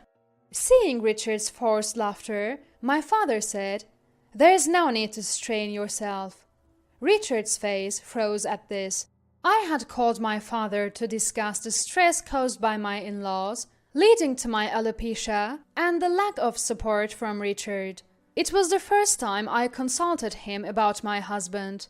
My mother passed away early, and I didn't want to worry my father too much. Hearing my story, my father was furious. "I'm coming over right now." He was determined to travel despite the distance from our house to his. I told him about Richard's travel plans and the likelihood of the in-laws joining, so we devised this plan together. My father is a retired manager of a prestigious hotel and still has influence there. As a child, I was often left at this hotel. Because of his late working hours and my kindergarten schedule, the hotel was my caretaker. I was doted on by the staff, helped with cleaning, learned cooking, and enjoyed delicious meals. So, my cooking skills are honed by this hotel. And I'm confident they are not as bad as my husband and in-laws complain. If this hotel doesn't suit you, please leave. If you are a burden to my daughter, I'll cut off ties," my father said sternly to Richard and my in-laws. "How can you say that? Tell a guest to leave?" My in-laws were furious, but another staff member came in and cleared their plates. They were stunned by this. "Please leave," my father urged them, and they reluctantly exited the hotel. "Is this a joke? We'll get our money back, right?" They complained, but the money won't be refunded, as I was the one who paid. Watching my in-laws leave, the hotel employees looked at them with disdain. They must have been really uncomfortable. The in-laws' complaints quickly ceased. For once, the usual 3-on-1 criticism against me was reversed, and I felt a sense of relief. After that incident, my husband, not wanting to face me, went back to his parents' house. I compiled all the mistreatment I had endured and consulted a lawyer. After getting an estimate for alimony, I sent the documents to my husband by mail. Startled, he hurried back home, pleading with a near tearful face, "Divorce and alimony? That's too harsh." But when I asked, "Do you have a solution then?" he stuttered, unable to answer. It was clear he would never prioritize me over his parents. "If you want to fight this thoroughly, I can call my lawyer," I warned. He quickly agreed to the divorce. My ex-husband returned to his parents' house, but it turned out he didn't have much money. I had thought his frequent travels before marriage meant he was well off, maybe saving money by living at home, but he was just a spendthrift. Living at home, he managed even if he spent his whole salary. After marriage, when we started sharing rent, his inability to afford travels became apparent. Now, with the alimony on top, travel seems out of reach for a while. Neither my ex-husband nor his parents are likely to travel anytime soon. The hotel my father chased them from is a very famous one, well known for its cuisine, and often featured in the media, which my ex-in-laws were unaware of. The inn of my ex-daughter-in-law's father is terrible. The food is awful. And so on, they kept saying at family gatherings, apparently embarrassing themselves. "Isn't that the wonderful hotel? Oh, your family, right? Tasteless, aren't they? How's your blood pressure? Better be careful," they were told. I heard this from a close relative. Though I divorced in my 20s, my alopecia has healed, and I'm living happily and healthily. I cook and eat what I like, feeling much better physically. This year taught me that forcing myself to adapt is harmful. While it's natural not to share all values, I've learned to avoid marrying someone imposing and overbearing again. My life might have been tougher than the average person's. I didn't have a dad. It was just my single mom who raised me all by herself. We were estranged from our relatives, so mom was all alone in her efforts, and she managed to send me to college. But years of hardship took their toll, and she passed away due to illness around the same time I graduated. After that, I had no family left, but I landed a job at a regular company and met my wonderful husband, Tony. Tony, an executive at a client company, was a bit older than me. Having grown up without a dad, Tony was a reassuring and reliable figure for me. One day, I forgot some important documents at the client's office. Realizing this, I decided to rush back there without telling my boss, intending to retrieve them. But I didn't have a pass to enter the client's building. My boss usually handled such matters, and of course, I couldn't ask him. Standing clueless in front of the client's office, an employee I had met earlier came running out with the documents.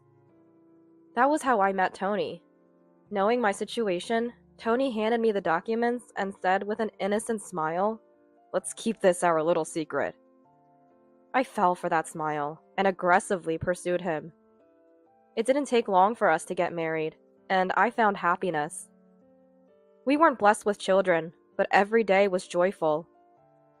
Tony, who always made me laugh, had rescued me from a lifetime of loneliness. Just as I vowed to spend my life by Tony's side, we discovered he had cancer, already at stage 4. The doctor broke the news to us. I was devastated. Tony deeply regretted leaving me alone in the end. But just before our 10th wedding anniversary, Tony passed away. Feeling lonely again, I was contemplating my solitude when suddenly, father-in-law George proposed, "How about living together?" George was the only person who genuinely rejoiced and celebrated our marriage. Initially, when Tony and I decided to marry, I had no family, so I was met with skepticism from Tony's circles and relatives. Some relatives even opposed our marriage. However, George never cared about me having no family, and after the marriage, treated me like his real family. Tony's mother, Marie, had passed away when he was young, so George had been living for many years with his real sister, Lily. Maybe that's why George was so handy and could manage all household tasks. He was also a great cook, often visiting our home to treat us with delicious meals. Lily, who lived with George, was single and didn't have a steady job. She used to earn quite a bit from door-to-door sales, but since that company went bankrupt, she struggled to find stable employment and was doing odd jobs. Most of the living expenses were covered by George's income, but a few years ago, George's legs grew weak. He quit his job, and they were barely getting by on his small earnings and pension. Knowing that George, who handled household chores, wasn't in the best health, I had been helping out at his place from time to time, even when Tony was alive. George would always apologize with a regretful look, saying, "I'm sorry, I've become a burden because of my condition." I'd reply, "Don't worry about it. I'm good at housework, and I'm happy to see you well." Not knowing what it's like to have a dad, I was genuinely happy to take care of George. Tony, knowing I considered George like a real dad, was always happy to send me off to help. However, Lily didn't feel the same way. Whenever I went to help, she would meet me at the door and say, "So, you're here to butter up again. You're an outsider, you know. No matter what you do, you won't get any inheritance." With a spiteful look.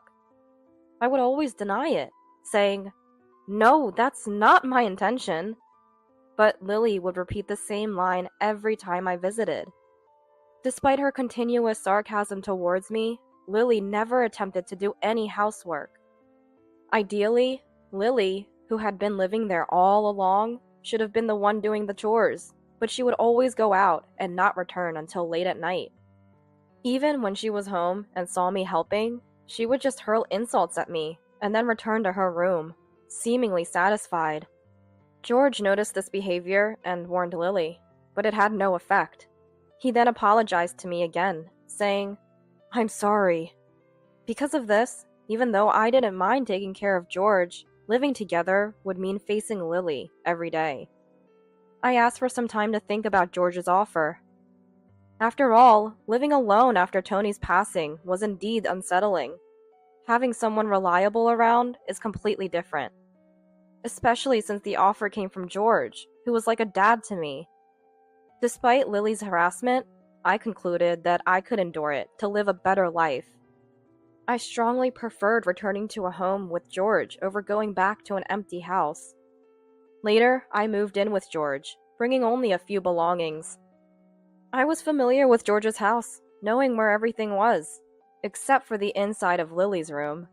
Whenever I passed by, I could smell cigarette smoke, but her door was always closed.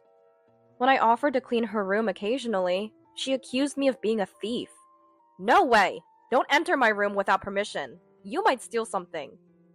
I protested. "I would never do such a thing." "You can't be sure. After all, you have no family to trouble, right?" Every time Lily spoke to me, she would use words like outsider and remind me of having no family. Knowing these were the words that hurt me the most, she knew I couldn't retort and deliberately used them. Once her door was half open and I could see inside, confirming Lily wasn't there, I peeked in to find cigarette butts, alcohol bottles, and trash scattered on the floor. I hesitated for a moment, but knowing Lily would accuse me again, I quietly closed the door. Since Lily was mostly out during the day, I could spend the day in peace by avoiding her in the mornings and evenings, enduring the harsh treatment. This life continued for several months. Lily's harassment persisted, but during this time, George's health deteriorated day by day. Recently, walking became difficult for him, leading to more bedridden days. His health worsened, catching colds more frequently. Despite hospital visits, his condition did not improve, and a year into living together, he couldn't get out of bed anymore. I suggested hospitalization, but George stubbornly refused. Seeing this, Lily loudly accused me in front of George. "Ever since you came to this house, George's health has been declining. Are you putting something in his food, I wonder?" George looked at his sister, but no longer had the energy to admonish her. Then, turning to me, he wore the same apologetic expression as before. Perhaps he was worried that if he were hospitalized, Lily would torment me even more. I continued to care for George while trying to ignore Lily's constant bad-mouthing. Lily didn't care for her own brother at all. She only entered George's room to hurl insults at me. But as George's care was demanding, I barely reacted to her. Maybe because I didn't respond to her verbal abuse, she started throwing things at me when she was drunk. "Don't act all high and mighty cleaning our house. This is mine, and George's home. Just stick to cooking or something," she yelled, splashing her drink on me. My head was drenched in alcohol, and some even spilled onto George's bed. "Stop it, please. It's getting on George," I begged, trying to stop her. But Lily, drunk, wouldn't listen. "Don't order me around, you plague! You're the one weakening George!" Her actions filled the room with a smell of alcohol. When Lily got like this, there was no stopping her until she was satisfied. Sometimes she would even hurl abusive words at George. "George, maybe it's time for you to find peace. If this continues, my living expenses will turn into your medical bills. This woman will be happy to be rid of her caregiving duties." She mercilessly spoke such cruel words to her own brother. George just looked at her with tearful eyes. All I could do was protect George and wait for the violence to end. Lily's drunken rampages were always predictable. She spent her days outside, frequently visiting a nearby lottery ticket vendor. One time, she returned home in a very good mood, with her arms full of paper bags stuffed with a lot of sweets, and the smell of cigarette smoke was strongly emanating from her clothes. I once asked her, "Where have you been?" She replied, "None of your business! Even if I win the lottery, I won't give you a dime," and snickered, and she walked into her room. She must have been in a good mood to accidentally reveal her lottery habit. That was when I first learned Lily spent her days at the lottery ticket vendor. I was curious how she managed to fund her lottery habit, but I was too frightened by her outbursts to ask. Whenever the lottery didn't pay off, Lily would inevitably drink and take her frustration out on me. She would come home, pull out alcohol from the fridge, and demand, "Hey, make dinner!" Since she often returned late at night, I would prepare meals and run her bath. Neglecting these tasks would result in her throwing things and screaming, so I never had a moment's peace. Despite this, I dedicated myself to caring for George 24/7, actively engaging in his rehabilitation. However, George grew increasingly frail and struggled even to breathe. After several months of my devoted care, George passed away. Though he was too weak to speak, he mustered the strength to thank me. "You've been a great help. Thank you." Hearing these final words from George made all my hardships seem worth it. He had supported my marriage to his son, and after Tony's death, he offered to live with me, an outsider. George was my greatest benefactor. With his passing, I found myself alone again. But I couldn't afford to be sentimental, as Lily didn't lift a finger to help with the funeral arrangements, leaving everything to me. It was only after the funeral that I could truly reflect on my time with George.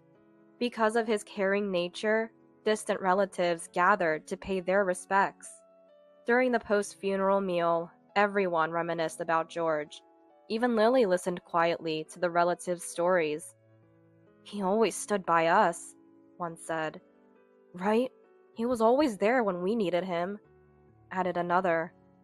George had always been a man of action, never expecting anything in return for his help.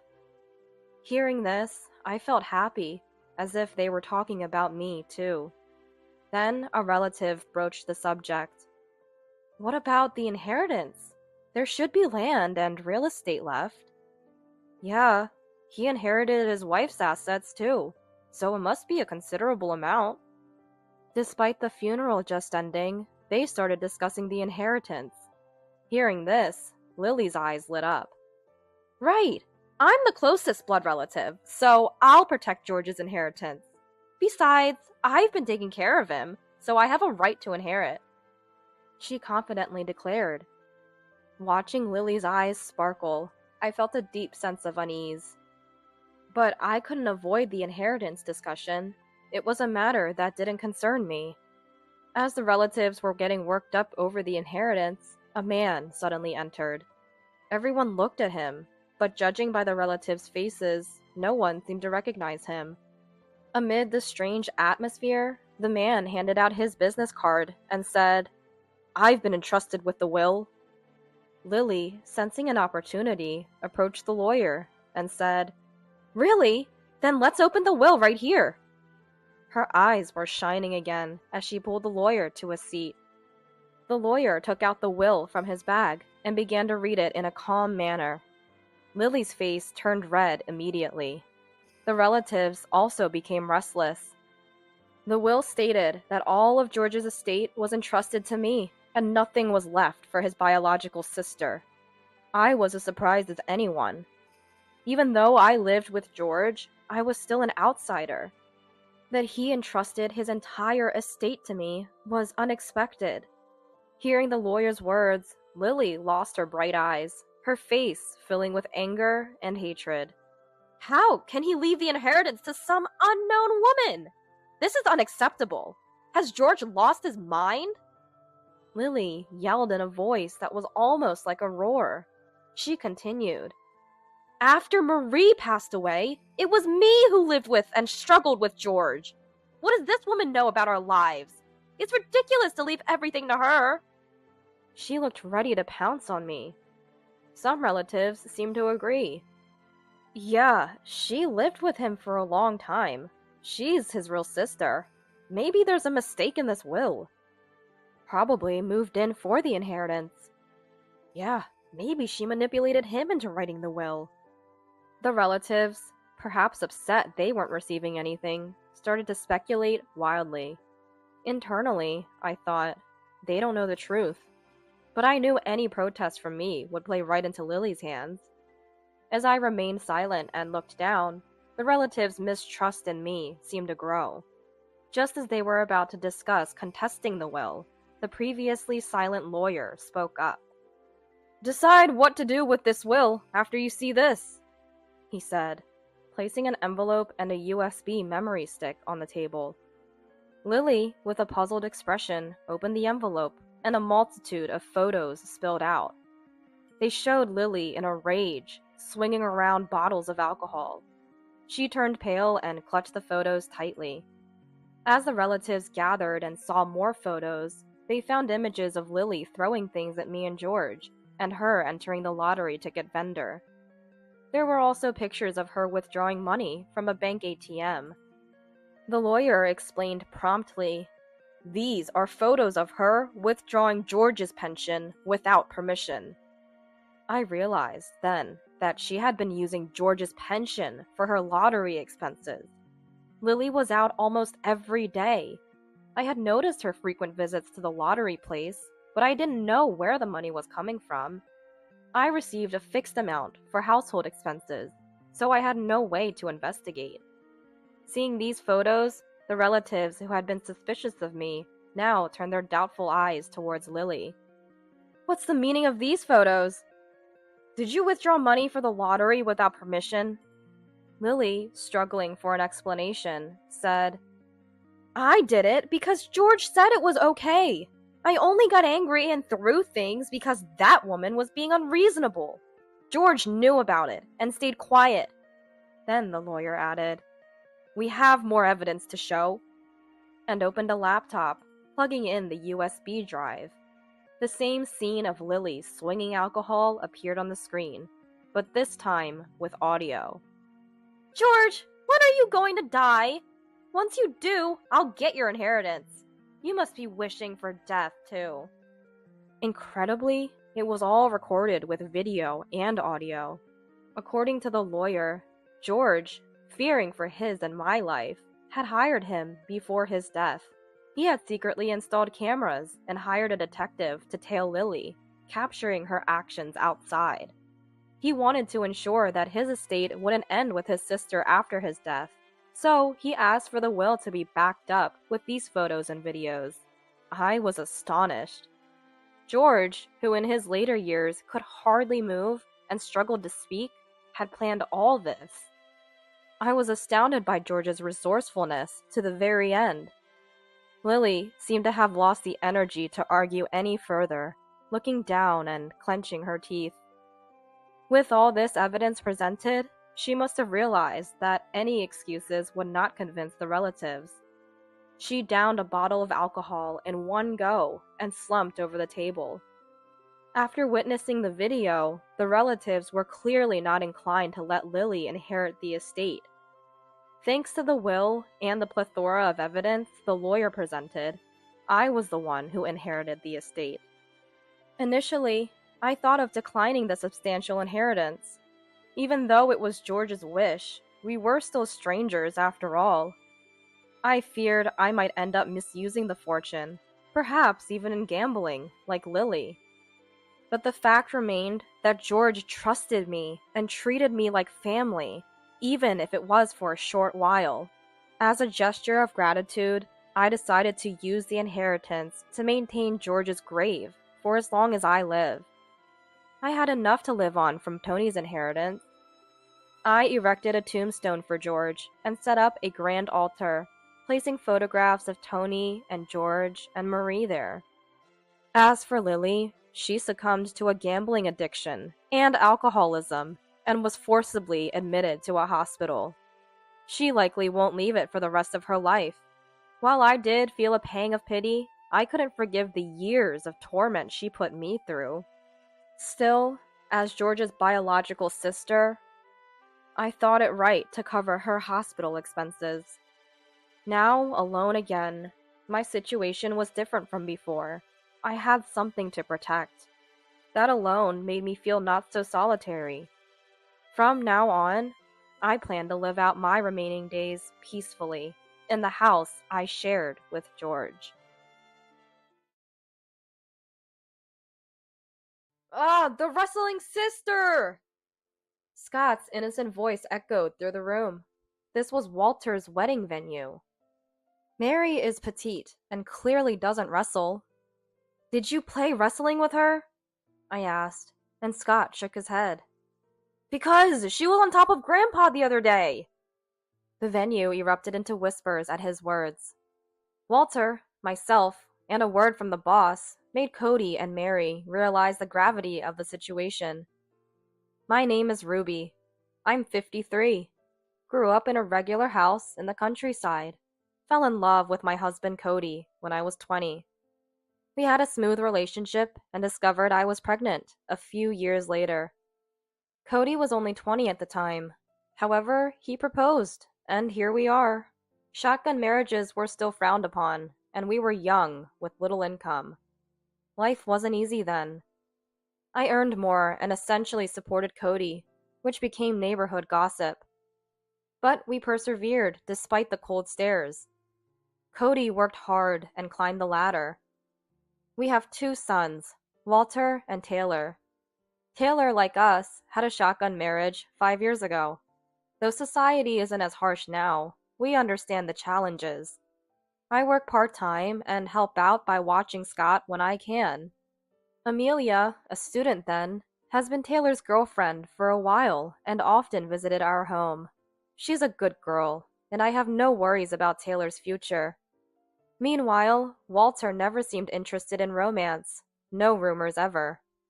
Earlier this year, Cody, concerned, wanted to introduce Walter to a colleague's daughter. Walter was reluctant, but I was worried about him staying alone, so we agreed to meet her. One weekend, Cody left early to pick her up. I was preparing lunch, waiting. It was special for her to come to our house on the first meeting. A kind gesture. The doorbell rang just past noon.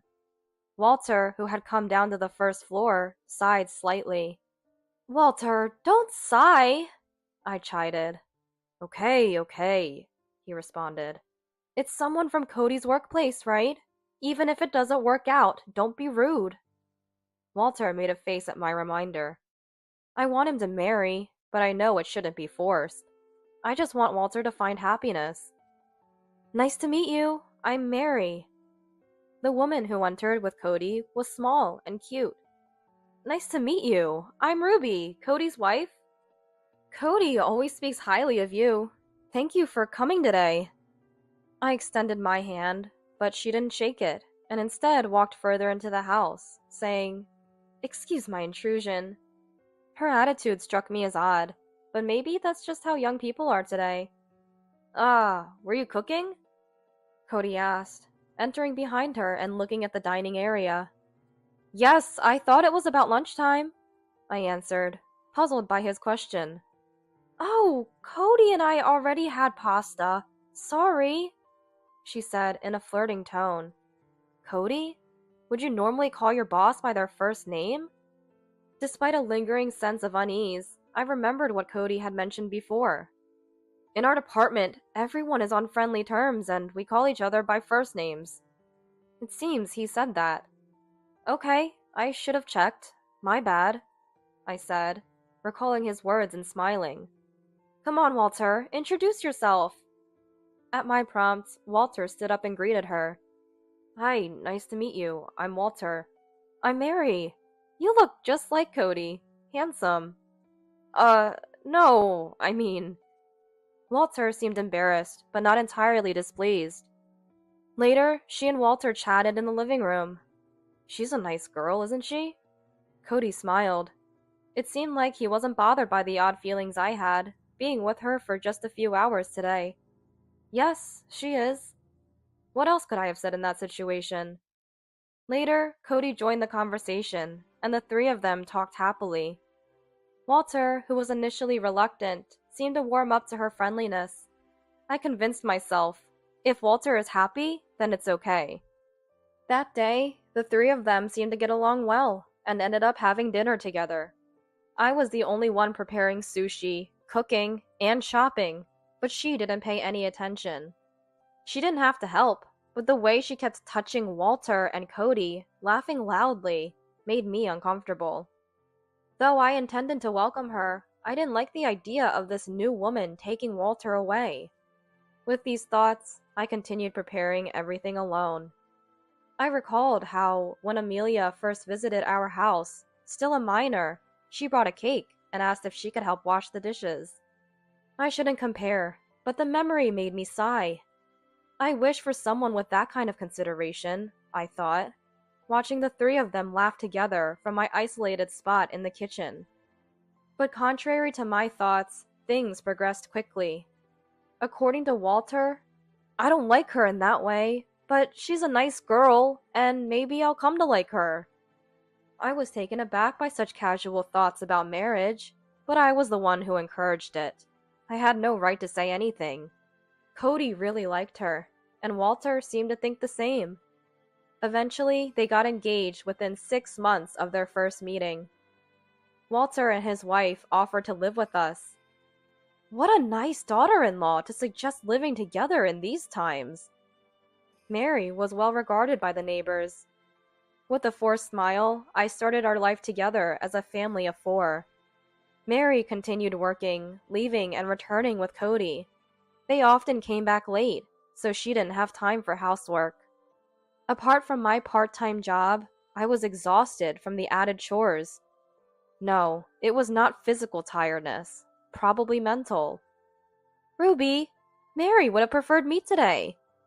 They would criticize the menu, or, we have a meeting today, so Cody and I will eat out, including Cody in their plans. It's good that they're close. However, I'm sure she's having Cody treat her to fancy meals.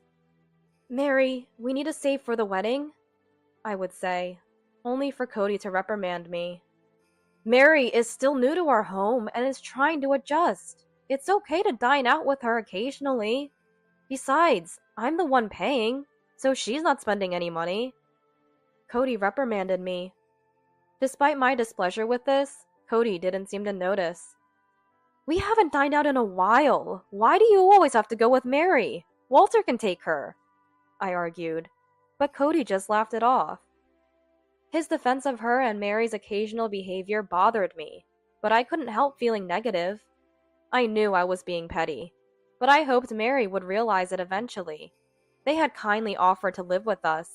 I really want to get along well with them. These feelings are genuine. Months later, the wedding day arrived. Cody and I prepared early. It was a homely party at Walter's request, and we greeted guests with the newlyweds. Many guests were common acquaintances since Cody and Mary worked together. Mary stood next to Cody, and Walter and I greeted the relatives.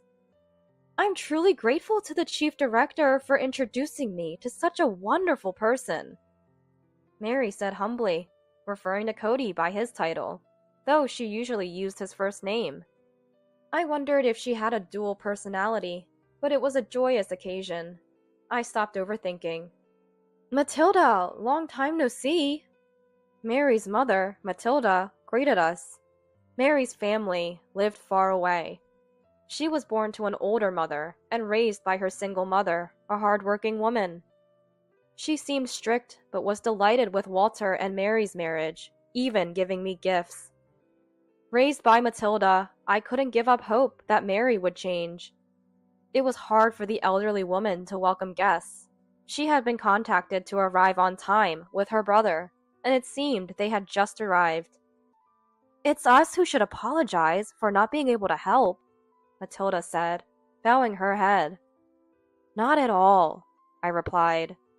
Is Mary causing any trouble? She asked. I paused for a moment, but then smiled. She's working hard, and recently she and Cody even looked after our grandson, Scott. She's really become part of the family. Matilda seemed relieved by my words. Taylor and his wife also came. Our grandson Scott is now 4 years old. He seemed excited by the unusual atmosphere today, apparently having been overly energetic at home. By the time he arrived, he was sound asleep. Oh dear. I chuckled at his sleeping face. I was convinced that today would be a happy day with everyone here. The wedding began. The MC guided the event, but it was lively and informal. Mary and Cody were mingling with their colleagues, introducing Walter.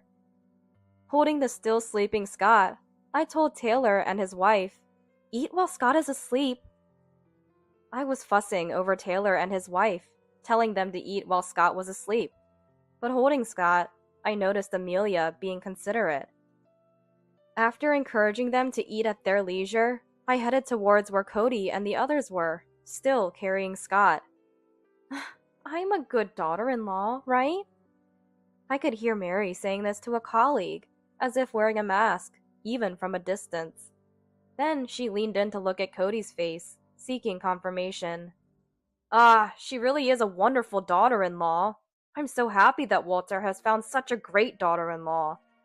I felt a twinge of irritation at Cody's words, but inserted myself into the conversation. Hello, thank you for being here today. I'm Cody's wife, Ruby. When I greeted the colleagues, Cody introduced me to them as well. I received congratulations from the colleagues and thanked them with a smile. However, Mary, who heard Cody introducing me, seemed to sour her expression for some reason. Was she annoyed at not being the center of attention? I get along so well with my in-laws. Everyone in the neighborhood says I'm a good daughter-in-law. Right, Ruby? Mary said, turning to me. In the midst of this, she wrapped her arm around Cody's. Wait a minute. Even Cody seemed perplexed by this. Then she took Walter's arm with her other hand, as if claiming both men from me. Her triumphant look seemed to mock me. Then I heard a sweet voice. Grandma? Awake already? I asked. Yeah. It seems Scott finally woke up. Rubbing his eyes, still sleepy, he looked around. Trying to hide my agitation, I said, Cody, Scott's awake. And just then, the wrestling sister! Scott said, pointing at Mary with a happy smile. Wrestling? Mary? The colleagues around us started laughing. Hey, don't say such things. I scolded Scott. I didn't know what he was thinking, but Mary's face seemed to stiffen. Did she play wrestling with you the other day? I said, laughing it off. Scott shook his head. Because she was on top of Grandpa before. His words echoed among the colleagues. What? I muttered in surprise. Seeing Cody and Mary turn pale, I was at a loss for words. What? Mary was on top of Dad? Walter spoke up in my stead. His questions stirred the venue into commotion. The laughter and smiles of the colleagues disappeared. Walter's voice must have been loud. It attracted everyone's attention. What do you mean by that? Walter shouted. Maybe it's a misunderstanding. Mary, still pale, forced a smile and said to Walter, When I asked him what he was doing, he said they were playing wrestling. Scott said, puzzled. On the bed? Walter asked Scott. Yeah. Walter spoke again, hesitantly asking, Were you wearing clothes? Scott shook his head in response, meaning they were not clothed. I felt drained. I almost collapsed. Holding Scott tightly to prevent dropping him, my legs wobbled. A colleague offered me a chair in response. No, it's just a 4-year-old speaking. Don't take it seriously. Cody laughed, but I could see sweat on his face. What do you mean? Did you get involved with a subordinate? And even your son's wife? The boss, who had arrived first and had been greeted by Cody and Mary, questioned. No, I didn't. Cody protested, but the boss looked stern. I'm not at fault. He forced himself on me. Mary pretended to cry, unconvincingly. I couldn't forgive Cody or Mary's behavior. I accused, Did you marry Walter just to live with Cody? Cody and Mary both looked at me. Hey, don't say such things! Don't believe it! Cody said hastily, trying to excuse himself. I've been suspecting something strange. If you planned this from the beginning, then your behavior towards me makes sense. I said, outraged. However, Mary, acting like an actress, shed tears and shook her head. Ruby, that's terrible! Who's really terrible here? Both of you! Get out of the house! Walter defended me. You're not wanted at the company either. We don't need people who disrupt the order. The boss added. The two finally seemed to grasp the seriousness of the situation. Mary, still pale, wailed, while Cody tried to ingratiate himself with me and the boss. The wedding ended in the worst atmosphere. I kept bowing to the departing guests, but everyone was kind, saying, It's not Ruby's fault. Don't push yourself. Their words were a small comfort amid the misfortune. The wedding was over, but the battle for me and Walter was just beginning. Taylor had a detailed conversation with Scott, and together with Walter's words, the story became clear. Recently, when Taylor and his wife were out, we were looking after Scott. I was at my part-time job, and Cody and Walter's wife were supposed to watch him. It was not unusual for us to take care of Scott like this, so taking care of Scott in itself wasn't unusual. But on that day, while Scott was napping, Mary apparently expressed a desire to eat steak from a steakhouse in the neighboring town. Then shall we all go when Mom returns? Walter suggested. But Cody said, Ruby will be tired, so let's buy it and eat at home. Let's prepare for Taylor and his family too. Thinking Scott was asleep, Walter left alone. When Scott woke up from his nap, he peeked into the bedroom upon hearing Cody's voice. What followed was as everyone guessed. Scott witnessed them, and they made up a ridiculous excuse of playing wrestling, even telling him not to tell anyone.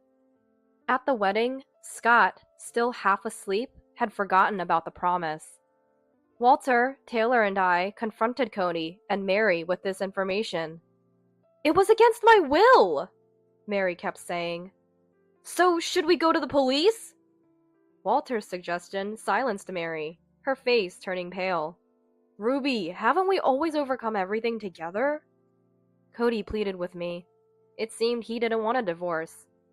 Yes, that's why I never expected to be betrayed like this, I retorted.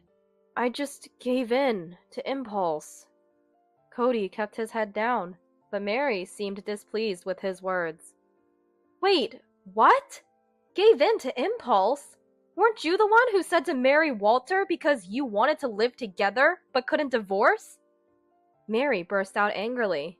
Her words were inconsistent, sometimes denying, sometimes affirming. They seemed to have reached their limit with lies.